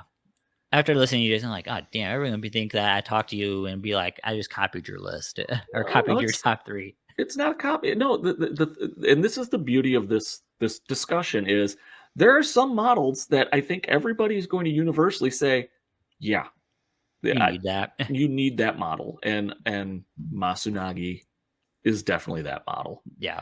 So why are you bromancing Masunagi there? I mean, it's the point to what he does, and you've heard me complain about him. I got to watch the swearing because I'm already on 1 yellow card from last week. I want to get ESPN muted. You don't want to slam 2 Mountain Dew Flamin' Hots. That's going to be your punishments. Oh God. Get diabetes by the end of like our season. I already have it. Yeah. Oh no. But I mean, point cost to what he does. I mean, 17 rice model on 4 dice. That's already. I complained enough about monks as my new thing to complain about, having very similar things, and then the fact that you can get cleave and have brutal too. I mean, that's a deadly combo. No matter how much you think, oh, I can stand up against it. I'll be the first to admit, like even on a 3 die model, if you throw everything in defense, you're going to take something from him. Even if Masunagi only throws like 2 dice in for some weird reason, it's just so damn effective. Having lightning reflexes is also super awesome because as we've played enough, either he's always going to go first, or he does the fake out, and then next thing you know, he jumps behind someone, and then he surprises someone in the back, which then you may as well just take the model off the board, because if he gets you in the back on a surprise roll, he's going to take you out. One would think that, Jason, but then, dice. Not everybody has not my dice. dice. Not everybody has my dice. Okay. If that's a thing, then yes, Gaming Jason is correct. If people have my dice, you might need some backup. He might need Saburo to back him up. Something like that. I'd be curious to see which one of our dice would be worse, Greg. I'll say I fluctuate. So again, if you've seen, I've posted under my Facebook account on both on the Bushido Facebooks our Thursday night game. I will say this Thursday night, my dice have been about as hot as I have ever seen them. I don't think I think there was only one die roll when I had controlled his Waku model, and I was going to do black magic in the back of, I don't know if it was Gok or somebody, but I was going to really lay waste to whatever the figure was, and I only needed 4s, and I rolled 1-1-2. Yep. That was my worst die roll of the night. Everything else was lights out, but I still lost, and his dice were absolutely horrid. But that's cold. The only dice rolls that he was making consistently were the rise checks. He did not fail a single rise. Well, by fail, it means he would have to actually have taken a model off the board, in which case he didn't fail them. I think he failed 3 first attempts and then made it on the second ones, either due to fresh or he was within Gok's range. Oh, there you go. So yeah, that made me a sad panda. But anyway, back to Masunagi. Back to Masunagi. I mean, the only major issues that I see, the only 2 major issues I see with Masunagi is, and you pointed this out in our last episode. 1, he's a coward. Or actually, there'd be 3. 1, he's a coward. 2, if you do get him on the surprise, depending on when you get him on surprised, that can spell the death of him really quick, because he's anywhere from possibly 2 to 3 dice, depending on how you do it. If you get him exhausted, then that's it. My third thing is he's greedy for ki too. Like some of the other key Ito models. And I mean, it's just mainly just because, again, his awesome abilities cost 2 each. So it's not the end of the world, but you're definitely not getting everything you want. So that's about his only compromise, which, I mean, if that's the really only major negative I can say about him, that's still not the end of the world, because you're either giving yourself brutal 2, which is awesome, or giving yourself lightning reflexes, just as awesome. Yeah. I might disagree with you on he's key greedy. I think there's other models in the faction that are more key greedy, but that's not really an argument then. It just depends on what you're looking for and how you're using him. So all right, so we're of the mind Masunagi, good. Masunagi, absolutely good. And like you mentioned, if you're on the fence about getting him, don't be on the fence. Just go ahead and add him to the basket, because he is definitely worth it. You will have fun with him. Yeah, you can be a little bit overconfident with him, but I mean, 8 out of 10 times he's going to do exactly what you're going to do, and your opponent's going to be like, damn, what do I do now? And then all of a sudden he starts becoming target priority at that point, which even then, if you try to prioritize him, he still has enough to be like, all right, go ahead and prioritize me. I can still make your life a living hell. Yeah. I think for again, if you're starting out and you're a new player and you're looking as to what do I need to buy for Ito, he is definitely the one. He could be used in 2 of the 3 themes and be used fairly effectively.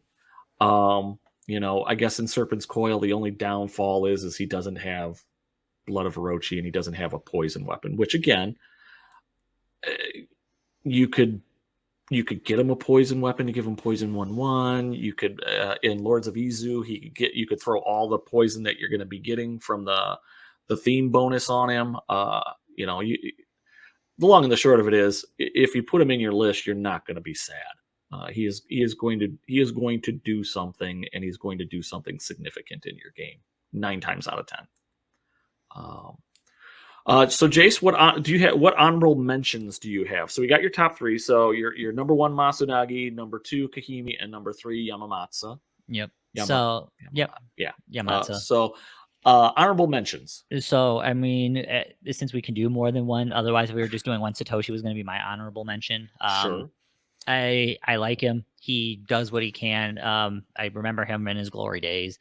But I mean, he's still a pretty solid model. My other honorable mentions, Bushi, or Temple Bushis, and Chio. They put in the work. I mean, those they're pretty much the close equivalent to what I have in my Koyukons for Silver Moon. But in a sense, I almost kind of like the Bushis a little bit better. Just because they can actually take down stuff versus my nunchuck guys, which is like, I'm gonna get really lucky if I'm gonna kill this model. Otherwise, if it's a child, I have no problem killing that. So those are my honorable mentions. The Temple Bushis just themselves, they're worth the 10 points. And doing the fact that you can take two of them and they can go do whatever or not whatever they want, but they can go run around, harass things, especially if it's poison all of a sudden, then they become a really dangerous threat. And then Chio having Cloud Walk and again, having the same abilities as the Temple Bushi. If you somehow manage to fit them into a theme or just even, again, I'm also a big advocate of you don't need a theme, and that's how I majority of the time play. But if you can if you can find a way to take them, they're worth it. Yeah. And if you have the extra 2 points, Chio, which is the named Temple Bushi, she brings to the table for 2 extra points, which puts her at 12. She has pretty much the same stat line, but it's the abilities that she gets. She gets Sidestep Defense, 0. She gets Cloud Walk, and she gets Jump Up. Yep. And Keeps Asp Strike. So I would say she's a really good... if you got 12 points sitting around, if you got 12, 13 points sitting around, I would probably get Chio. Temple Bushis, I can use them in all 3 themes. They're solid. If I got a poison delivery system, like let's say a Kahimi, they're great because they'll have that vengeance. They'll bring it to bear. What else you got? So those that was it for my honorable mentions. Like I said, I just had them there with the Temple Bushis because otherwise my one honorable mention was just going to be Satoshi Black. I knew that I had those guys in my honorables too. Yeah. Okay, good. So that leaves me. So I'm gonna be somewhat. Are we gonna bring up Cody's mentions? Oh, we can you got do Cody's mentions. Now let me get mine, and we could. Well, yeah, go ahead. We'll briefly go over what Cody sent us. Let's see. So Cody, I will say because Cody had a very creative list for what he sent in. Yeah. So I don't know if he had been drinking heavily today on the boat or something. Yeah, maybe. So Cody's number 3 option was Cobra. It's the new Cobra, yes. And honestly, I mean, like his reasonings for it were very interesting. So he was going it more from the model aspect, which I was going to hit on for Itsunagi. If you are so inclined to paint freeform tattoos, you absolutely should get Itsunagi. Or if you just know how to get those decals, find some snake decals for like your nails. That the model for Itsunagi is just really cool, and Cobra is I can agree on that. It is a pretty boss looking model. Same aspect of painting him. He enjoys the rules, and it's just kind of how he described it, kind of effect. Just looking at Cobra, I know we've talked about this like when we've been our normal gaming things. Cobra is going to run up there. He's like, I'm going to die, but whatever I run into is most likely going to die with me, or it's not going to have a lot left when I'm done with it. I don't. His weakness is impetuous, obviously, but I don't think impetuous is as troubling as it should be. Well, not with him anyway. His weakness is he's aggressive. Aggressive, yeah. But he's got 4 dice to compensate for it. True. And then he's got lightning reflexes to help. Always striking first, making aggressive slightly better. Well, and then the other part of it is the back of his card. So he's got. Let's talk about it really quick. So stat line of 4 dice in the melee pool, 5 speed, 3 in range. Who cares? He's a 2 key, 6 pool kind of guy. He could boost all of them. Yeah. Twin katanas, combo attacks, counter strike defense 0 side. Again, he's pretty much Itsunagi Jr. Then you get into his traits. Aggressive. Well, he just means he's a defensive kind of dude. Impetuous, that means he's going first because he wants to get in there and mess something up. Jump up, knock him down. Who cares? He'll get up again. Never going to keep him down. Lightning reflexes. He's going to be striking first. Strike first, strike often. Show no mercy. Cobra Kai. Parry 1. So. Oh, off second on that. Bruce, do you get Cobra Kai in Australia through Netflix? I get it, but I need to finish watching it. I'm only halfway through the first season. Oh, okay. Yeah, I've got to finish season 3. I'll be honest, I haven't watched season 3. We have a problem. We do. We do have a problem. It's good. I just haven't got up. That was one of our COVID hunker down guilty pleasures was Cobra Kai. I was binging Cobra Kai and then watching all that, and then having to have him explain to me like, wait, they did what in one of these movies? Yeah, no, this is how it totally worked. Yeah. That the pandemic only made me busier, unfortunately. Oh well, man, that would do it. I could see that. Did it for a lot of people. That was my wife. let's see. Here we go. So on the back, just go on the back. So the other thing that makes it, so again, he's got a whole bunch of stuff that makes him a very straightforward. Yeah, I shouldn't say straightforward, but makes him a very aggressive, very mobile model. I think it's his key feats and his unique effect. First, his unique effect is basically if he needs to make a size check or has to make a key test. That's huge, and it's not an you're rolling your move instead of your key stat or your size. So you're rolling 5 dice. 9 times out of 10, you should be making every one of those rolls if you're pitching 5 dice. So that's huge, just absolutely huge. Can't be given enhancement cards. Okay. But I think the big one, dash, is cool because that means he could get up the field and hold down, get into zones, flip 3-point objectives. He could do that really fast and avoid people to do it. Hiya, whatever. I'm getting it wrong. While this opponent, it's a 3-key instant that's personal. While this model is involved in a melee exchange, your opponent may not use instant or active effects. These effects end once the current activation is complete. This feat always resolves before other instant or active effects, regardless of the usual active play conflict resolution, and can be used to prevent an enemy model from using a declared feat. No enemy resources are expended. So basically, he's going to shut down any cool combat feats that somebody might pull up that are instant or active. He actually screws with Fortune's favor then, because he basically says no because of how the aura works. Yeah. So because you have to spend the key to do it, so you can't use the instant effect on it. He's going to be that gives him some protection. It doesn't give him complete protection, but it does give him some good protections. And makes him a very interesting model to use. So I don't disagree with Cody about that. All right. Cody's number 2 was Isis. 10 rice model that pulls his weight and can be a sleeper model. Plus, he's just a cool sculpt.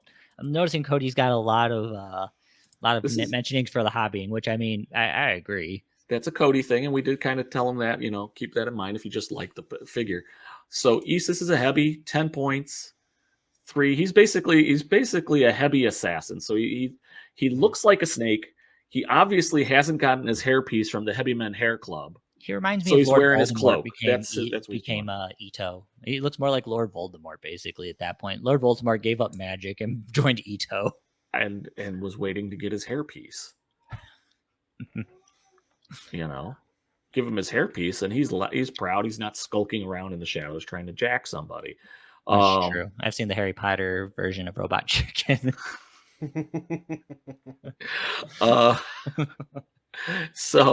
I'm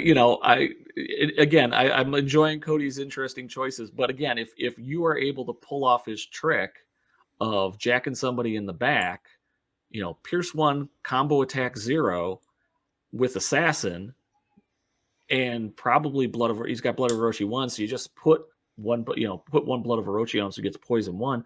That's a whole lot of pain that's going to be put on one model. And he's got Pierce, so that's I do like Isis. He's very good. For 10 points, not bad. The tagline that he's just a heavy, that limits him. But again, you could use him again, and the beauty of the Serpent's Coil, you could use him in 2 of 3 things. 2 of 3. What's the word I'm trying to say? Themes. Yeah. So I don't necessarily agree that he's a top 3 model, but is he a model that you could find usage and get mileage out of? Absolutely. I wish I could be a bigger fan of the Lurker feat. I just have not been able to use that effectively. Lurker is so situational in the fact that it's active that you have to get it to use instead of an instant. That defeats the purpose. I've made the comment before, at least in some of our videos. Lurker is kind of that ability that they threw on there when they couldn't think of like a different key feat, or they didn't want to create a new key feat for a model. So like, we're just going to throw Lurker on it. Well, it's good until the end of the phase. So at least you get it the whole time. But yeah, it's again, maybe I need to play ninjas more, and then I can find a better use for it. But again, it's 2 key. Maybe if it was 1 key, I'd be less gun shy of using it. There's that too. And the other thing though is ninjas. Ninjas can help with playing ninjas some of the time, and then having our ninja player showing us how awesome ninjas are. Ninjas at least have, in a sense, mobile cover because they can throw the smoke bombs down. So that's a lot easier. If you had a normal game of Bushido where they didn't have that, ninjas would not be as much of a nuisance as everybody hates them for. That is true. That is true. What's Cody's last one? Cody's number one was Yatsumata. Yatsumata. So okay, that means we've got we have so far people, three of three on Yatsumata. But he put it as number one though. He got it as the number one. I know. Let's see. Giant two-headed snake, awesome model, and can really good and really good rules wise. Can't go wrong. Can't go wrong going starter box plus Yatsumata. I can agree with that.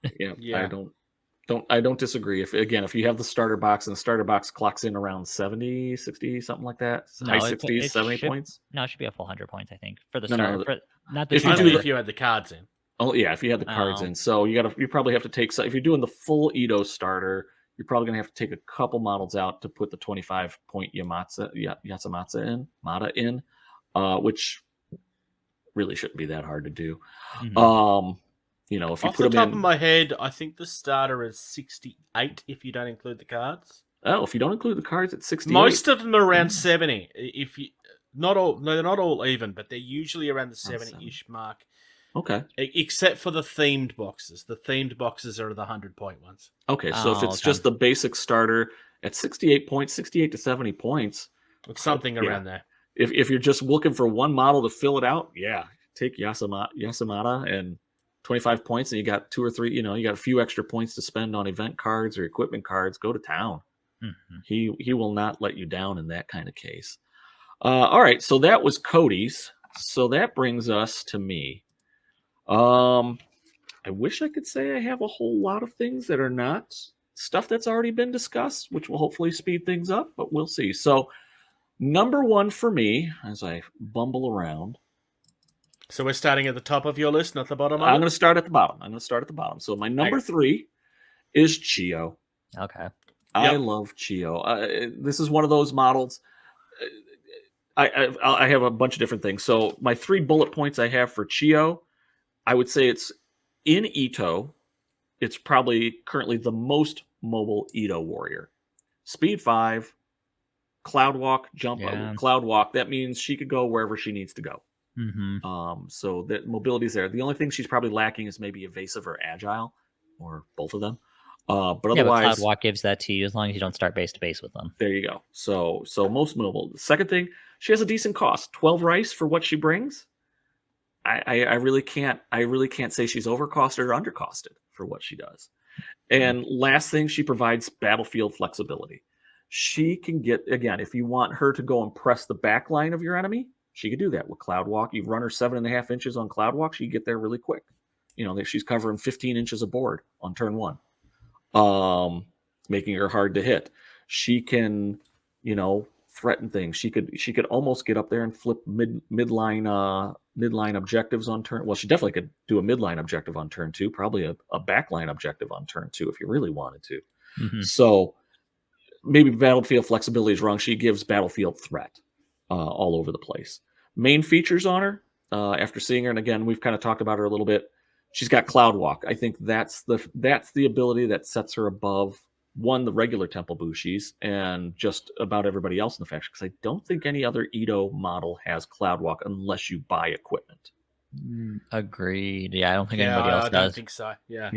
Because if there was, you would have used it against me and then been like, all right, I'm done with this. Would have had her and the other model with Cloud Walk in there. Second thing, Speed 5. She's a Speed 5 model. And again, almost all of Ito's Speed 5. But again, combined with the Cloud Walk, it does make a significant difference with her. Vengeance Poison. Again, it's a Temple Bushi thing. But again, with Chio, if you're able to get some threat downfield or tag a target, a backline target, a support target with just a little bit of poison, and then have Chio bushwhack them, she's going to be that much better, because Vengeance, for those who don't know, Vengeance and then has a tagline. Vengeance gives Brutal 1 and +1 melee strength for anything that you have Vengeance against, in which case anyone that's poisoned, she would have Vengeance with. Sometimes it's For example, I think the Tanakas, not the Tanakas, but the Shio have a lot of Vengeance Takashi. Yeah. So they would get Brutal 1 and whatnot and make them that much better. And then last but not least for main features is she's an Acolyte and an Ashiguru. That means she can work in all three She can work in all three Edo themes. And I'll say hers and Lords of Izu give them a really mobile hitter. And in the Blessed, she's also very effective. So I love that. Secondary features: Jump Up, Bravery, Asp Strike. Asp Strike keeps your enemy on their toes. Oh yeah. Because I do it constantly. I'll throw up Asp Strike. Well, I'm going to go first, and then I throw everything in defense. And then do sidestep defense because I don't want my opponent to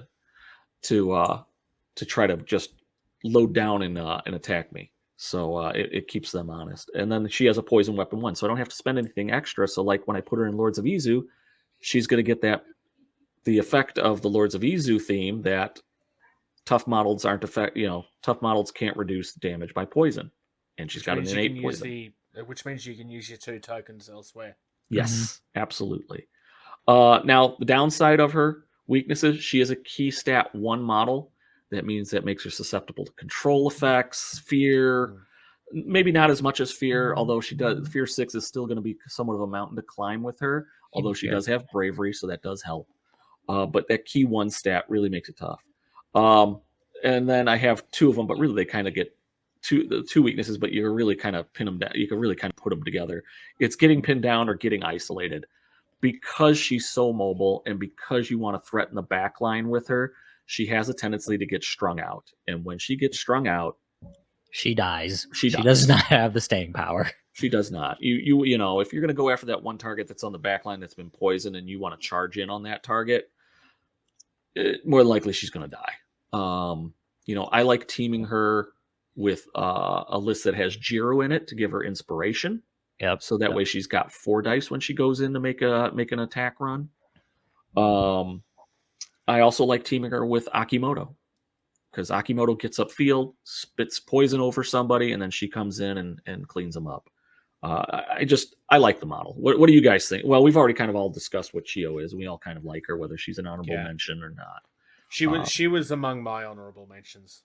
Yeah, which I do need to go into at some point. I'll do mine when you do yours. Okay, perfect. So then number 2. Now this is where I kind of deviated from it. I deviated from everybody here. Number 2, and I'm surprised no one took this model. Oh, and I have to. Yeah, that's right. You don't have the card collection. That's why. No, I don't. I have the master computer that I use for editing, so I have all the cards on there. Yeah, we gotta send that over to me. I think I have Microsoft PowerPoint. I just can make PowerPoints. Oh, that'd be nice. This is my number 2. So in my defense, my number 2, or I was thinking about Mizuki, but also I was thinking about Ayoko. Okay. Well, as one of my possibles after we kind of talked about it, and then I had a little bit more time to thinking, and especially after I reevaluated how I use my Jade Roses. Okay. But no, Mizuki was definitely someone I did think about. Okay. I do like Mizuki. I just figured that she was more someone that I would tag in after my. For me, she was more. I really do like this model, but she was someone that I was going to add to the pieces of the puzzle rather than start, if that makes sense. She would be a good number 3 for me on my list. I could have easily probably given up Yatsumata for Mizuki, depending on what some of the stuff were. Now, see, that's interesting because I would say, Yasumata and Mizuki do 2 dramatically different things. They do, but for points wise, and depending on which way you're wanting to build your theme, she's a slightly, and I only use that, and I use it lightly. She's slightly more forgiving because she's 19 points versus the 25. That's the only reason why I am okay saying that I could give up him and possibly slot her in as a number 3 choice for me. Okay. Just because, again, it especially for people that are newer to Bushido and like you're making that upfront investment for it. Sometimes you get a little bit discouraged if your 25 point model doesn't do what you need it to do. if she doesn't work out, it's like, all right, well, I have some other options I can work with, and she doesn't rely on the other Seishays to make her better. So that's why I'm okay kind of swapping her out with Yamatsu, and then go spend those 6 points on whatever else you want to go get. Go get a Flying Viper or something. Akimoto. So yeah, let me run through, and then I'll talk a little bit more. We could talk a little bit more about it. So Ito Mizuki, I will say, and other people could kind of argue with me, and that kind of goes into the Akio talk. She's Ito's de facto control model currently. Oh yeah. She is going to go out there, and she is just her key feats and whatnot are all geared to these models are either going to be under my control or they're not going to be able to do something. And that's what she does well. She has great feats, all three of them. If I say paralyze is the weakest of those feats, I would, it's still really solid, not letting them be able to move somewhere for the turn. It's very effective, making people stop moving up the field. The range on it maybe is a little limiting, but that's not a big deal. Last, she's cost effective. She's 19 points. She's 19 points, and she has all those awesome key effects. And then we'll kind of, it rolls into her main features. 19 points, and you've got a key stat of 3, and she could hold up to 8. So when she's trying to control someone, when she's doing that opposed feat, she's pitching 3 dice. Some people may be able to boost to get to 3, but if somebody ties me and I got 3, I got more dice, I win.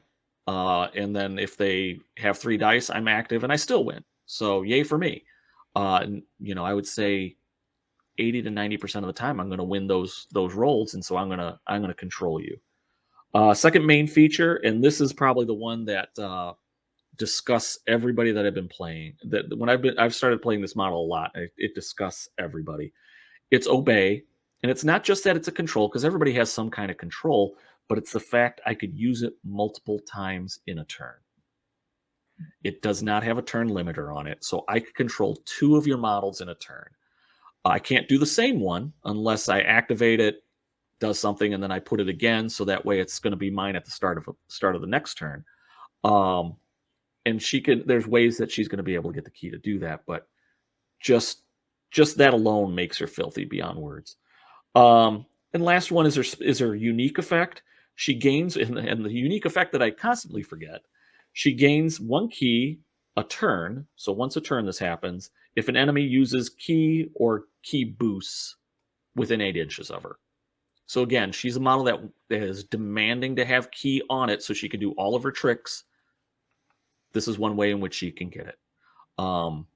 Secondary features. She's a Fear 5 model, which I don't know why all the snake dudes like Kenzo, Kahimi. Well, Kahimi's kind of pretty, so we can live without her. But Kenzo, Taisei, Yui, they all should have fear in my book, even if it's just Fear 3 or 4. They're snake dudes. Yeah, but she's like Medusa looking, so maybe that's why. I think that's why. She's immune to poison, which that some people will be like, well, that's not a big deal, Greg. There's not enough things kicking out immune to poison, but now it makes her doubly effective in Serpent's Coil. Because now I have some place to dump that wonderful key that I'm going to get when somebody takes damage from poison, which is going to happen. Last secondary feature, all of her remaining key feats. So again, I concentrated on Obey, but Hypnotic Gaze, even though it's a once per turn, it's only 2. It's a 12-inch range, which is just filthy.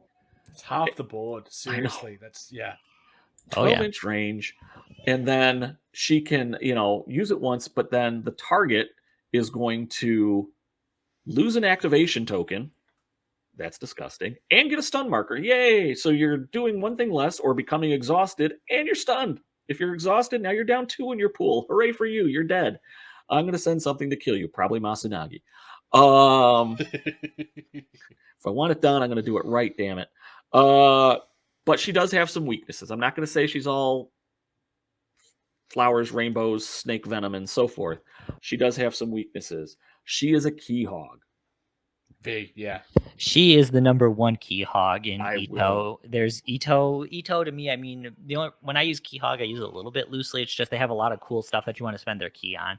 but she is one where, and I mean, you've come up with a nice system to go around it. She is the reason why I think you work her so well is because of the system you've come up with to give her a battery. Otherwise, she would be effective, not as effective as you've been able to make her. She is a model that needs a lot of ki, but you are going to get your bang for your buck out of giving her that ki. But that also means you're not putting in other places. So that's the only that's a weakness of her, is she needs that. Other weakness, she's not a Sishe. I would like to say it's probably one of the more minor weaknesses.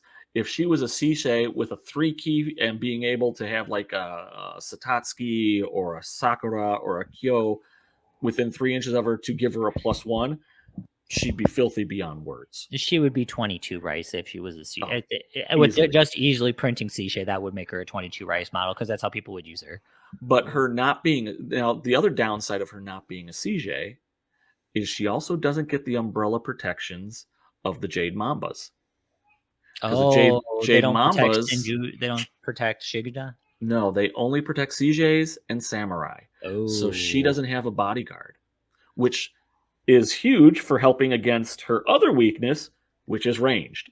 Yep, that's how I deal with her. She's medium base. Guess who's getting shot? Get her shot. Then other things, melee pool of 2, surprise attacks, basically anything else that would screw up a normal wizardy kind of figure, she has that in spades. I will thank Brother Bear for suggesting using her in Blessed, because I had never used this model, and to be quite frank, I wasn't going to. But when we did the, hey, give us a list idea and we'll use it, and I used it, I didn't necessarily like it in the Blessed, but boy, I found a home for it in the Serpent's Coil, let me tell you. I would, as far as downsides is concerned, I mean, I do like Mizuki. She's really good. I actually used her in my last game. Unfortunately, my last game was horrible because Dice love me, honest. But yeah, the thing is, I kind of feel like she belongs in Serpent's Coil. I don't feel she fits in Blessed as much as I want her to. No. I think there's better things for the rice. Look, she could certainly work there. She's just so much better in Serpent's Coil. It's like it was made for her. Yeah. Serpent's Coil. It was like it's made for her. Yeah, no, I don't disagree with you at all. I would love to be able to use her in Blessed, and that's what Brother Bear had suggested. But Blessed really, it really doesn't do anything for her.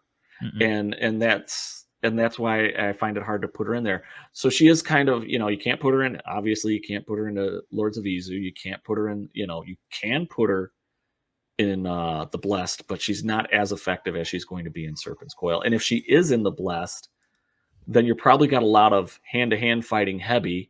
And so the only benefit that you're really getting out of that, and you might have one Sishe if you're going to use that Sishe as a battery for her.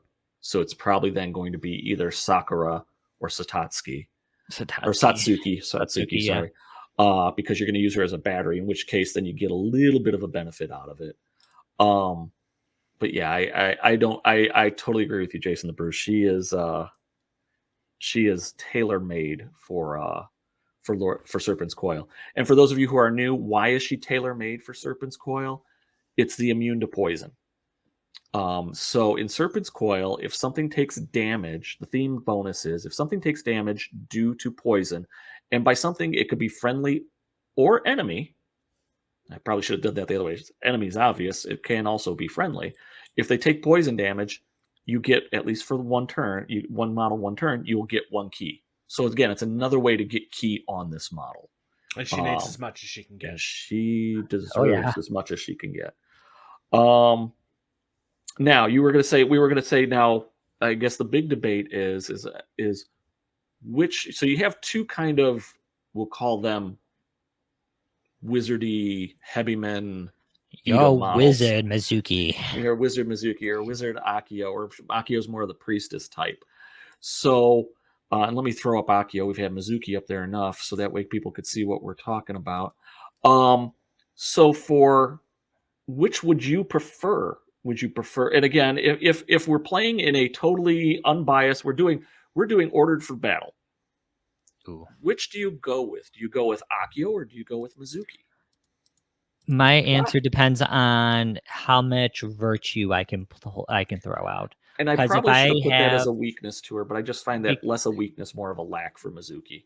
Because basically how I don't know how it clicked with me, or I don't know if I was just kind of getting fed up with where it's like I'm using a bunch of roses and jade rose, which is how I'm kind of equating it to blessed. I think blessed works really well if you take even though you want to maximize the benefit for it. It works best realistically if you take 2 Sichet. Just take what you can get, at least having willpower and resistance one. I mean, it's still going to do a good amount of stuff against what you want to do, except against Minimoto, because the majority of them are all resistance too. But even then, as in the viewer's choice episode, we showed that even with the Sichet bonus of 2 and Minimoto at resistance 2, the Minimoto is still winning him. So if I've got a reasonable amount of virtue token going out, which I mean, Ayoko can throw one out, and then I think in Bless you start with 2. Well, actually, no, I can't even say because we're playing Order for Battle. If I can get more virtue tokens out, then I'm taking Ayoko. The list of abilities that she has for her virtue, I now understand that's why she's the 20. And then again, I would probably take Satsuki then to probably charge her just for her other abilities. She has Hypnotic Gaze, that's super sweet. She has Psychic Drain, so she can make herself better that way. And then throwing out Death Sentence markers is always fun. Is the big thing. If I can't find an ample way of throwing out virtue tokens besides her, then I'm taking Mizuki all day. Yeah. What do you think, Jason and Bruce? You're making an order for battle list, and you got to take a wizard. Which wizard do you take? I think I'm taking Mizuki, quite frankly. There's not even really much of a. I actually do like Ayako, but I'm struggling to find where I place her on my list. I think part of that might be is that maybe I haven't figured her out yet.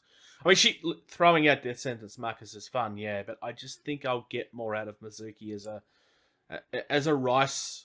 As far as cost effective is concerned with the way that I play, I don't think I would use Ayako very well. So I think I go Mizuki almost without even considering it.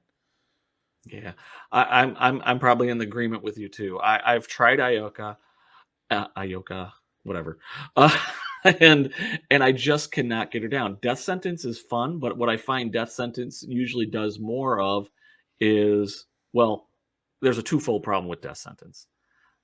I'm a 2-key model, and I'm probably trying to put Death Sentence on another 2-key model, which typically means it's a straight up die roll. Now, if I'm lucky enough to have a Sichet within 3 inches, which everybody says, well, you should have it, I'm getting a +1 bonus. So I have a slight advantage on that. If I get 2 Sichet in the list, then I've got, a +2, which makes my chances better. But still, 2 dice versus 2 dice, that has a tendency to not necessarily go against you. Or it has a tendency to go against you, especially when ones will mean you're only pitching 1 die. Next thing, and there are people coming home. Next thing, is, she's the Death Sentence itself. I find Death Sentence to be less about that that I get it on a target and then I can get my guys into bushwhack them and get the advantage of it, and more of my opponent is just going to spend 3 key and get rid of it. So it's more of a key reduction thing, which Psychic Drain does better.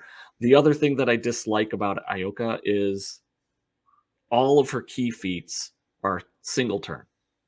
Oh, yeah. I can only do them once a turn.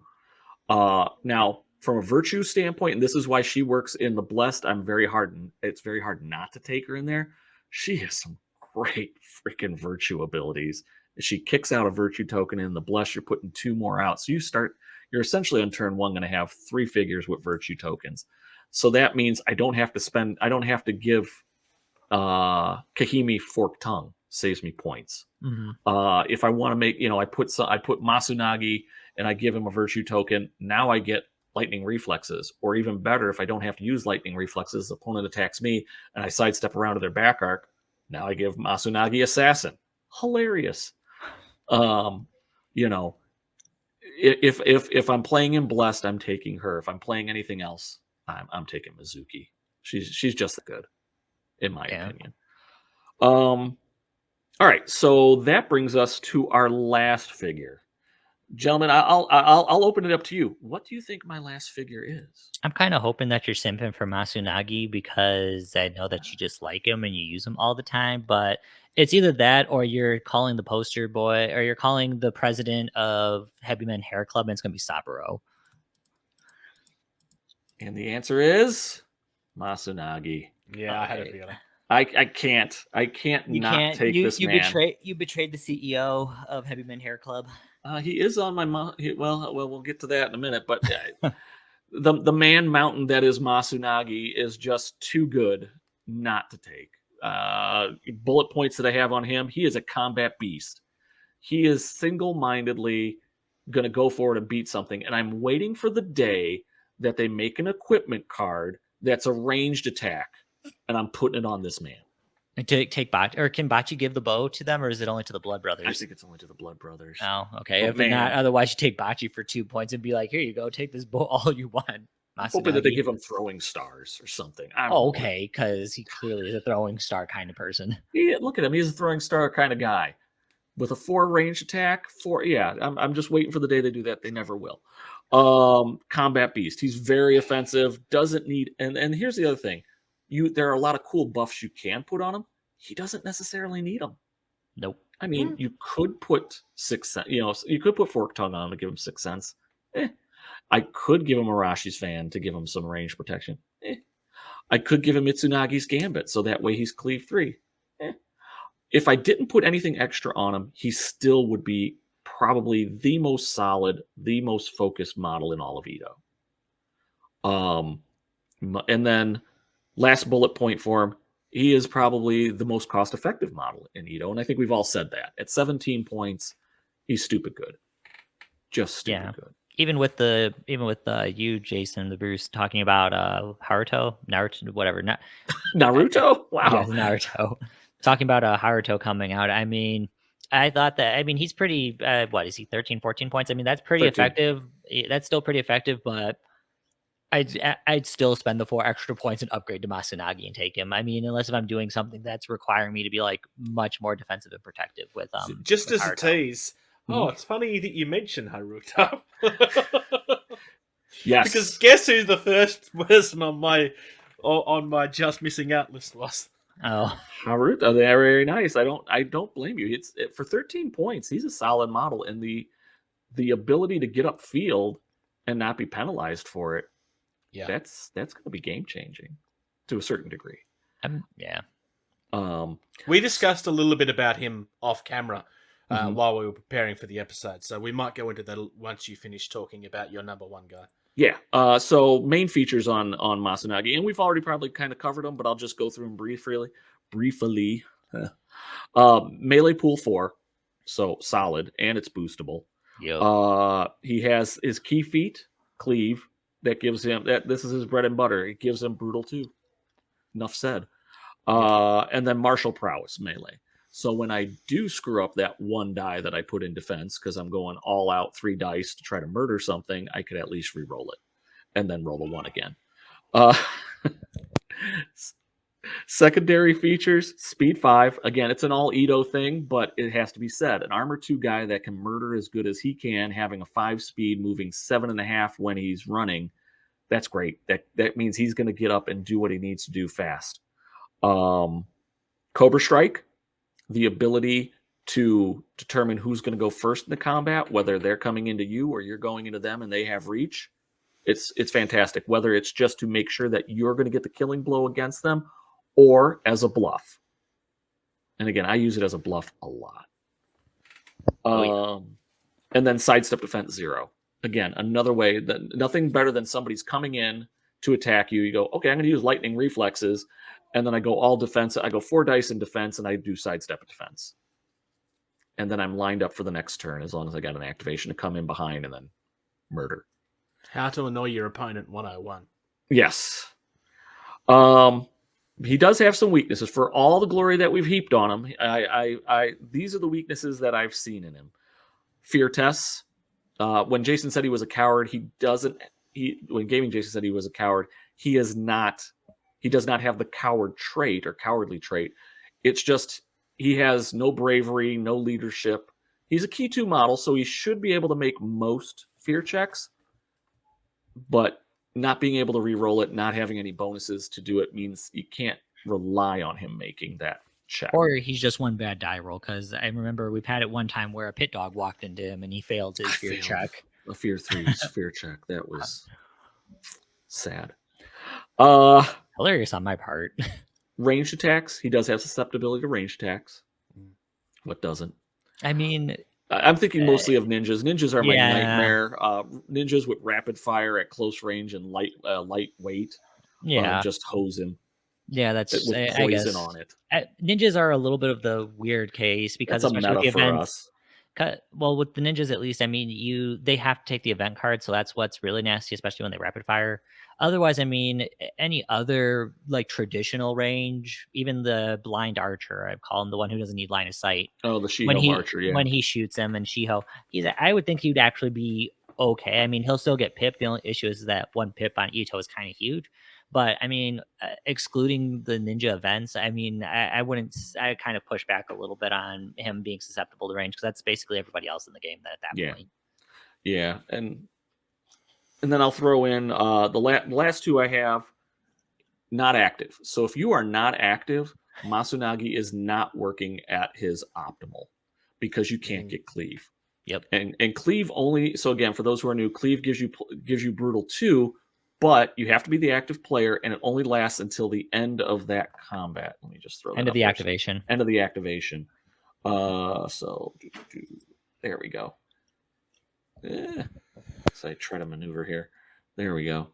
Oops. So if you're not active and you get bushwhacked, or you're surprised, which would fall, which is a little bit different, that's going to be a problem because you can't get that brutal off. The last one, it's less a problem of the card, kind of. More a problem with the player is you get overconfident with him. You look at him and you see all the tools to murder something. And, melee pool of 4, brutal 2. If I took Itsunagi's Gambit, I'm brutal 3. Oh man, I'm brutal 3. Yeah, I'm gonna go in on this guy's, I'm gonna go up against this Minimoto model, and I'm gonna pitch 3 dice, give myself powerful attack 1, so I'm going to throw 5, I'm +5 on my damage. So yeah, your armor 4, who cares? Now I'm +1 and I've got brutal 3. And then I'm going to kill you. I'm going to kill you. I'm going to kill you. And then because I wasn't thinking of anything, I die the first time. Yes, exactly. Yep. You're overconfident and why am I overconfident? What is the biggest thing that's, that my biggest problem with being overconfident? I have only 5 wounds. Yeah. As soon as he takes damage, if he takes 2 damage, he's down to 3. God forbid he takes 3 damage on any strike, because once you're 2, you're playing Masunagi a whole different way. Yep. So playing, oh my god, I'm going to try to be the best makeshift assassin I can be. Well, you end up playing him more defensively than you'd like. So it's more, it becomes more of a bluffing game with him at that point, The problem with him playing defensive isn't so much, because he can play defensive, it's fine, but you can't bluff with him very well because it's usually pretty obvious that that's what you're up to. Yeah, that's true. That's true. And if you're playing him defensively, you're not playing to his strength, which that means. And again, typically, as long as he's got his full 5 wounds, you're playing him as effectively in what he's supposed to do. But yeah, as soon as he gets put on the back heels and he takes just a little bit of damage, then you got to look at him in a whole different light. But I think all 3 of us agree he's the number 1 Ito model. Probably, yeah. Yeah. So that's Masunagi, and we kind of got everybody's top 3, including Cody, who has his weird ones. But my honorable mentions, and then Jason the Bruce, why don't you go ahead with your honorable mentions, and then I'll go through with my honorable mentions. We'll see if we have anything in common. We seem to have a very similar mindset, so I'd be surprised if we don't share a couple. Ishii is definitely there. Okay. Just very quickly, 14 rice. She comes from the starter set. She has that lovely ability where she can just walk to get rid of her reload markers. Yes. Which I think is really nice. I always forget that everybody doesn't have that. Well, and when we first played, I remember Cody played with it once, and he's like, "Oh yeah, and I can move." This is just how much we get things wrong. So for my range attack, I get to move. So I'm going to reload on the range attack and then shoot you. Wait, no, you can't do that. But I took a move. No, it's then we actually took the time to read the card and realized we did it wrong. But yeah, I like Ishii. I know a lot of people complain that she's overcosted. She's got the 2 in the range pool, but it's a 2 range, and she's got lightweight. Yeah. You know, and she's only 14 rice. I mean, it's not bad. With what she can do, would you like her to have 3 dice? Of course you would, but well, the only she's argument 14 rice. The only argument that I've had, and I think we were chatting with Code before we went live, for 1 rice more, you pay the 1 rice more, and you take Kahimi, and then Kahimi's just kind of like, that's cute, Kahimi is one of the best range in the game. Yeah, so she was also. I mentioned this earlier because she had already been mentioned. I swapped her out for Ishii because I still think Ishii is worth mentioning. For sure, but that's I think where the pushback is with Ishii, why I can see why people say that she's overpriced, and I get it too. I've seen some models where it's like, what were they thinking on this? Like, I get it on this part, but then this is what the alternative is. And are you trying to get me to want to use a different model, or there's got to be something down the pipeline to make it worth my while? I think to some extent it's one of those things of the starter the starter box. You want to have some good pieces of the puzzle, but you never want to have a box where you'll never have a reason to buy another model, because then why, like, you just buy the box and then you've never bought anything else ever again.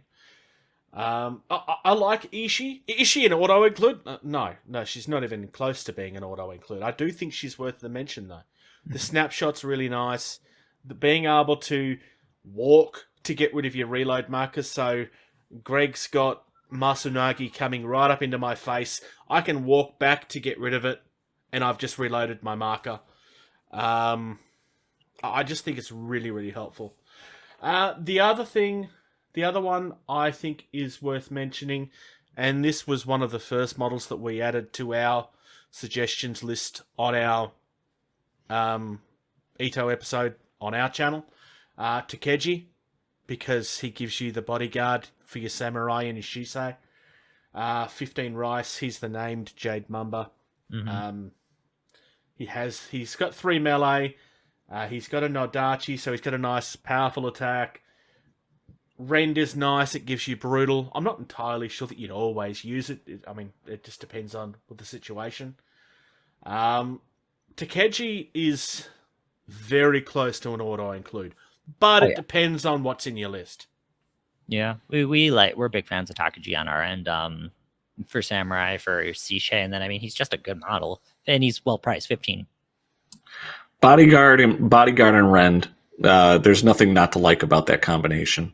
Yeah. The only downside, and by the way, my cat's back inside, so you'll be hearing him a lot. The only downside to him and the other Jade Mambas is they don't protect Mizuki. That's the only downside. Yeah. We don't have anybody that's bodyguard friendly. Yes. I'm kind of waiting. I think we kind of need it.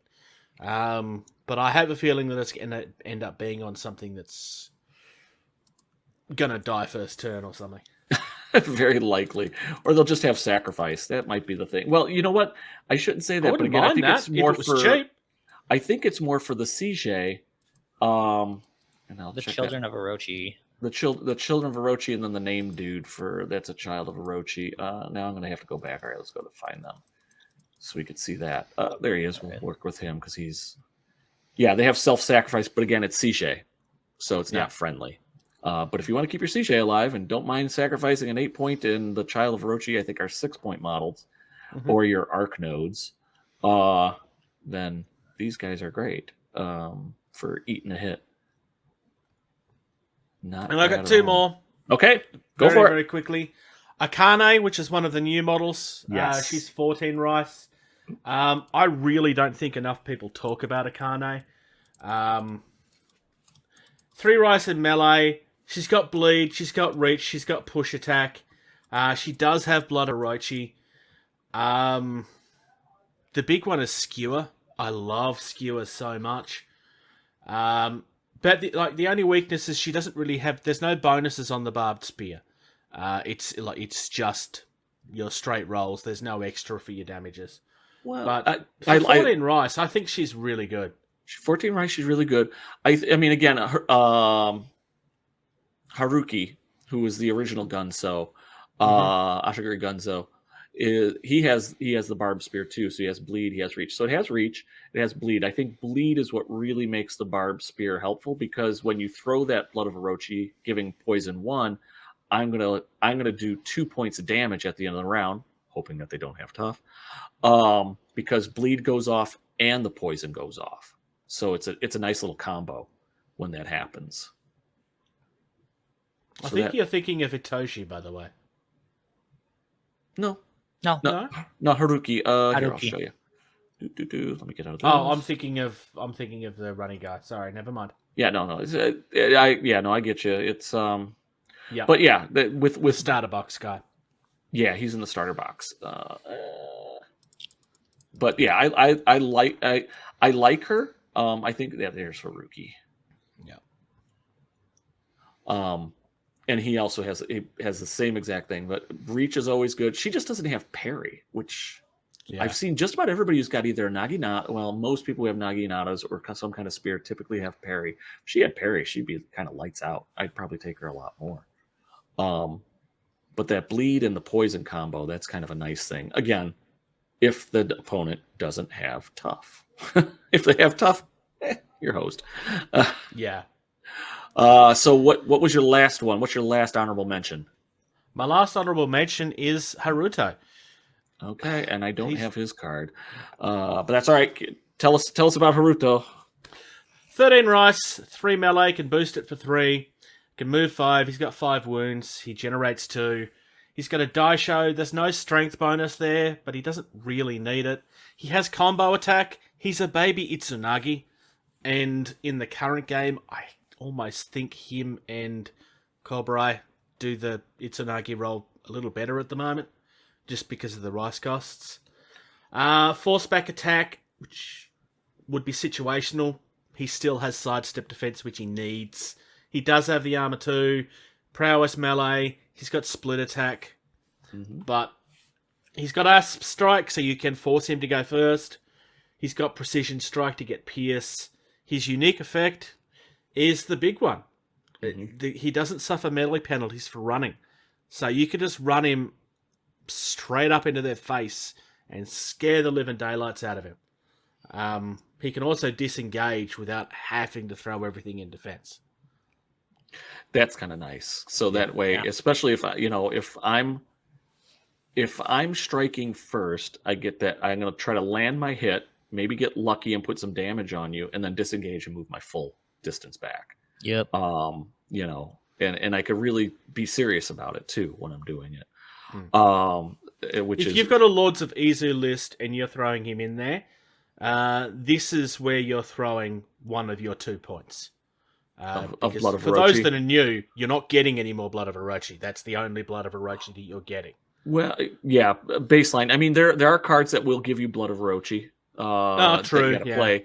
But yeah, you're basically sitting on 2 Blood of Orochi, and then either you're getting poisoned weapons, or there's cards that might increase your Blood of Orochi or something like that. But I would say anyone who has combo attack has to have a Blood of Orochi put on them, or some kind of poison weapon, because being able to throw those multiples out, either A, allows other models that can benefit from that effect, Temple Bushi, Chio, to be able to do that later rounds without having to consistently hit that model, or it just does that, you've got consistent damage over time happening round after round. And eventually something's going to die from it. So yeah, I like this new model. I'm going to be excited to kind of to do that. I'm kind of excited to see what Cobra I can do. I'm thinking of doing the triple impetuous list to see how that works out with Kobarai, Akimoto, and Nakio, the weird looking mutant. So that way I have two models with Impetuous 1 and one model with Impetuous 2. So take your choice. What am I going to be using? And then if I get anything that gives me Berserk, then I'll be happy to take that and get another model with Impetuous out there. So now, aside from the fact that at some point there's going to be I'm not going to have Impetuous models, that just makes it easier to deal with. So those were your honorable mentions. I like them. I could see where they could easily slot. They could easily kind of get up into some of those top three, but I still think your top threes are solid. Yeah. My honorable mentions are a little different. I threw a few out because they'd been mentioned. So I'll go quick through mine. The one that we've all mentioned, or at least have talked about, was Ito Kahimi. I love Kahimi. Kahimi, great archer, decent brawler, quick reload. It's just my top three that I have. They just do things that she can't do. Yeah. Maybe if I put serpentine armor on her, she gets that light footed, then she might take the place of Chio, but then she's not getting up the field. So I lose the threat. Anyway, so she was my number one honorable mention. My second one, Satsuki, the CJ. Yeah. 14 points. She's a great support piece. As Sishay go, Sishays are either going to... The way I define how the Sishays work, Akio is your main one that's going to be doing most of your heavy lifting threat. Any of the other ones are just supporters, and their key feats are kind of secondary. Satsuki's are really good for what Ito does. First and foremost, she has channel, so she can feed whoever needs to be fed.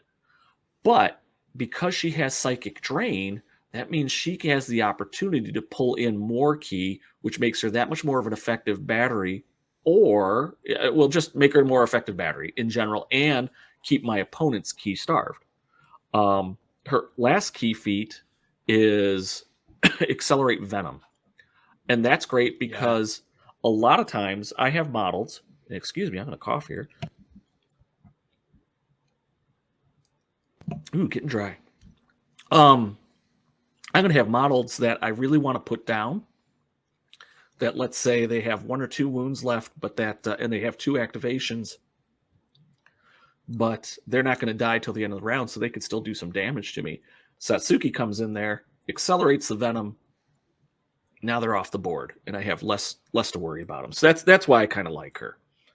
You know what I love about Accelerate Venom?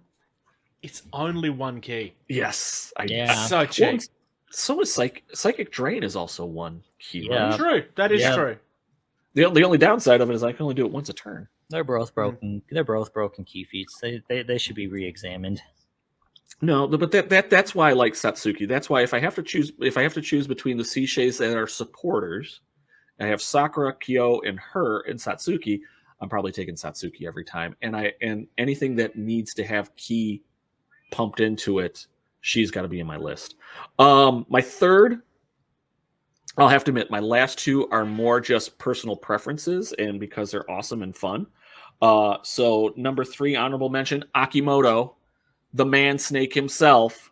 Akimoto is so underrated. Everybody talks about how they don't see how he's worth it. He's so cheap. How is he not worth everything on that card? 2 more activations. He's impetuous, but honestly, with him, who cares? He's freaking impetuous. Love it. He's a snake man. Right? That's what my cat said. He's like, he is agreeing with me. So the other thing, he has the poison spit. And that's what really that's what he's all about. I also say his key feat is absolutely hilarious. Once he gets 2 key on him and he gets that Orochi's Visage, whatever.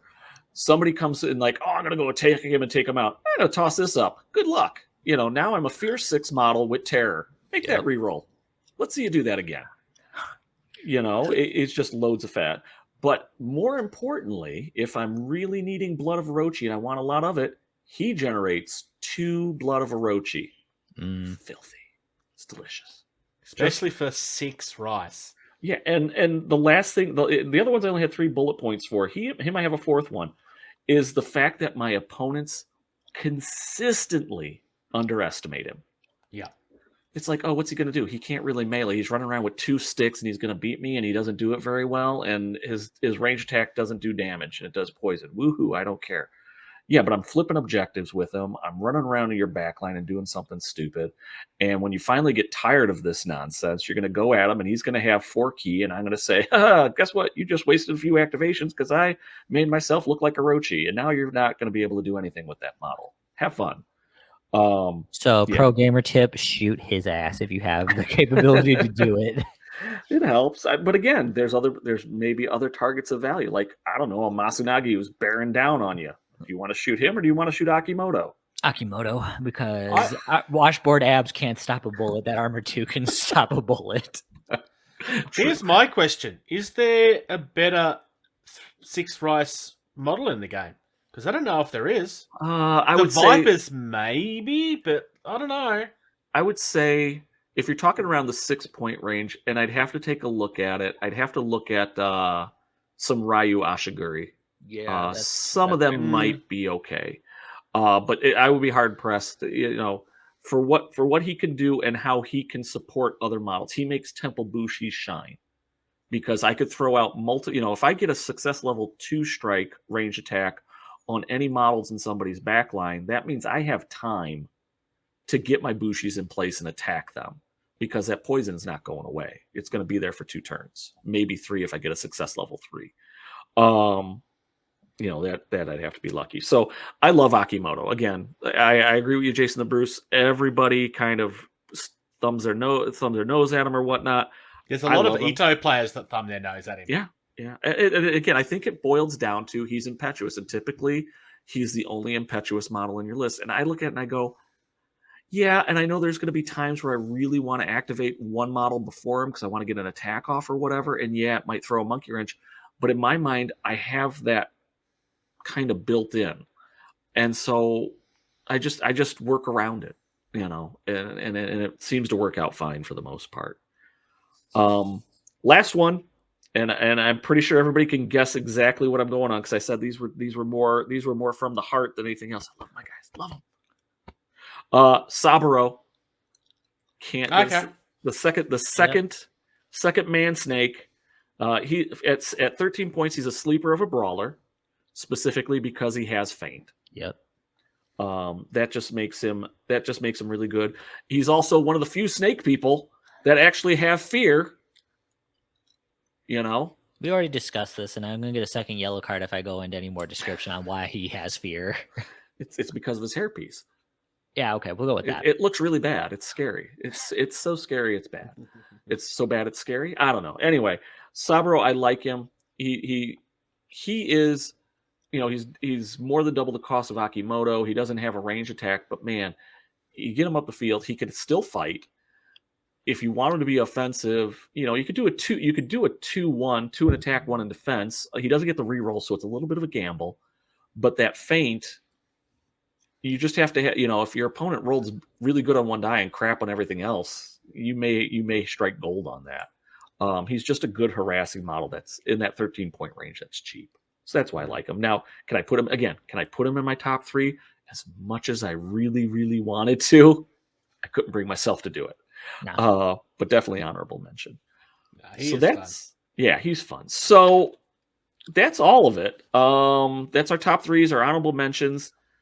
To kind of put a bow on everything, if we were to put together a top 3 list of everything that all 4 of us, including Cody, combined, I think there's 2 models that make the list. Now, we could argue about what position those models are going to be, but there's 2 models. So, of the 4 of us, 3 of us agreed that Yasumata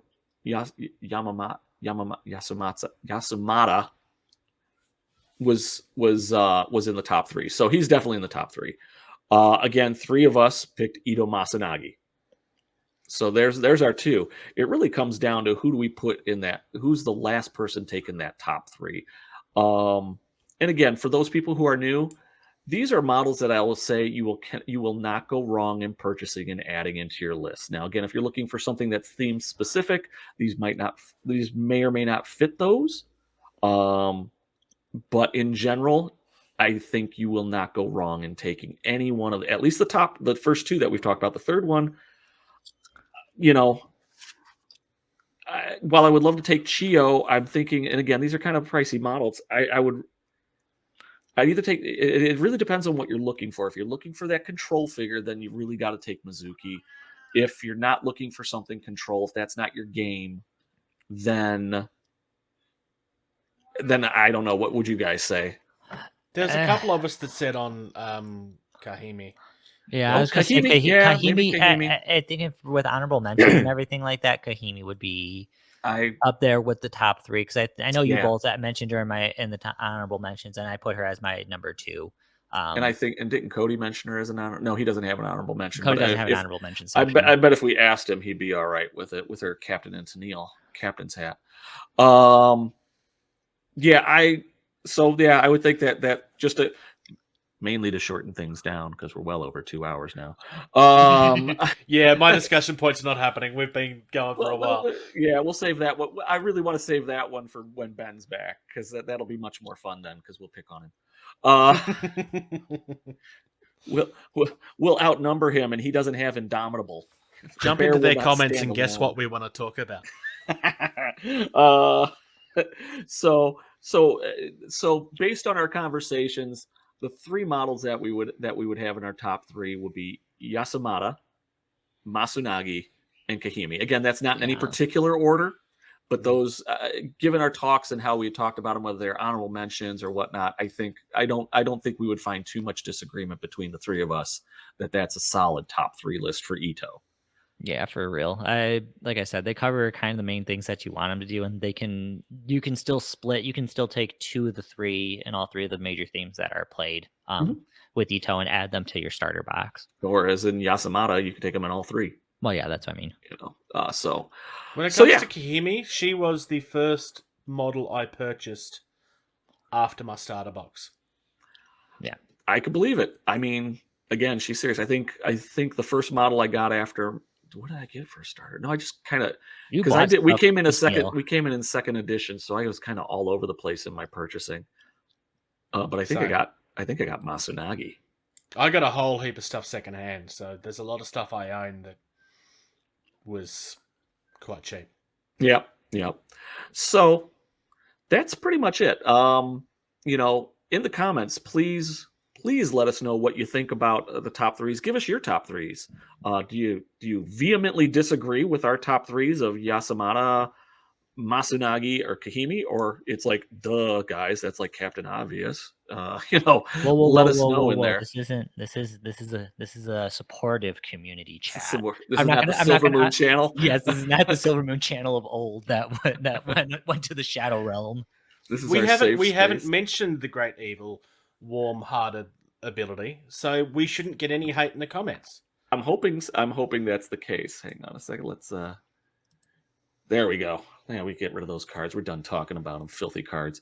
Yeah, I'm hoping that's the case, but I'm sure I think what we'll probably do, and this would probably be a really good collaborative one between us and getting diced, or getting tabled, not getting diced, getting sauced. That's what I'm probably going to do after this.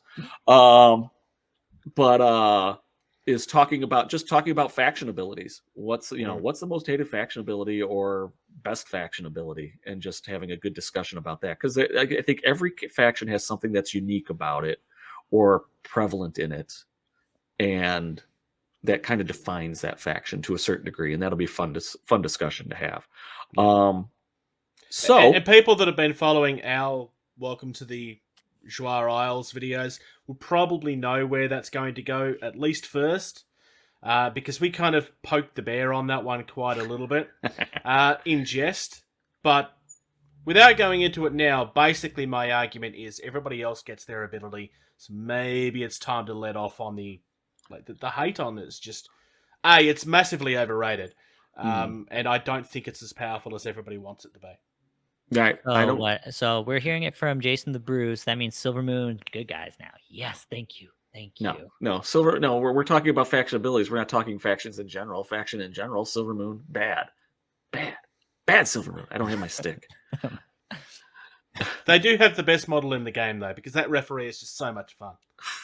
Yes. Oh, Shinosuke? Yes. He's just so fun. It's like, no, you don't count. No, you're disqualified. Get out. See, now, what you need to do, Jason, is you either need to find a figure, or you have to paint Shinosuke just like Mr. Referee from Metabots. Oh damn! Well, I already painted mine, but I have to get another figure then. With Might him. have to get another figure. Don't worry, Cody's probably got 3. Probably.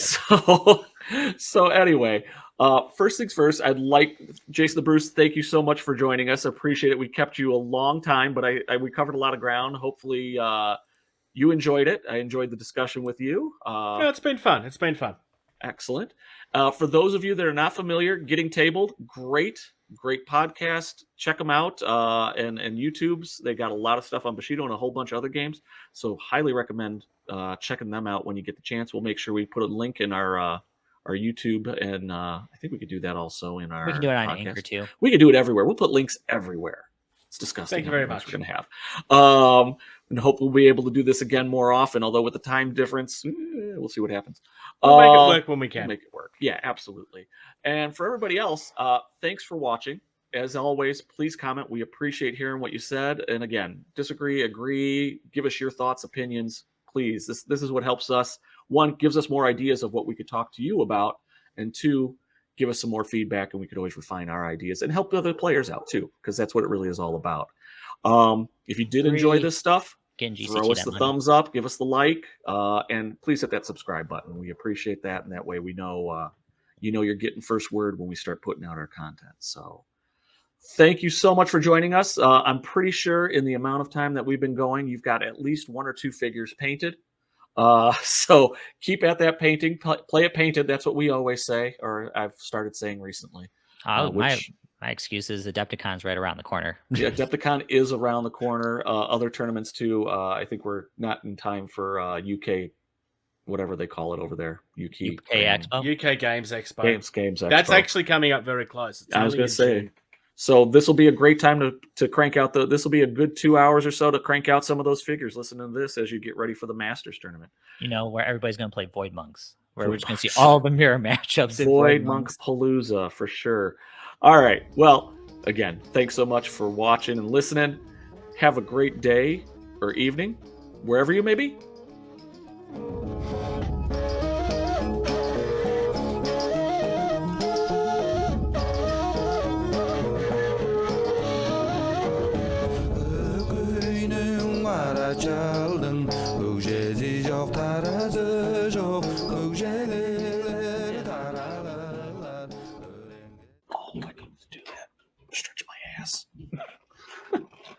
Bungles After Dark, the missed audio. Oh, my ass! I have to stretch it.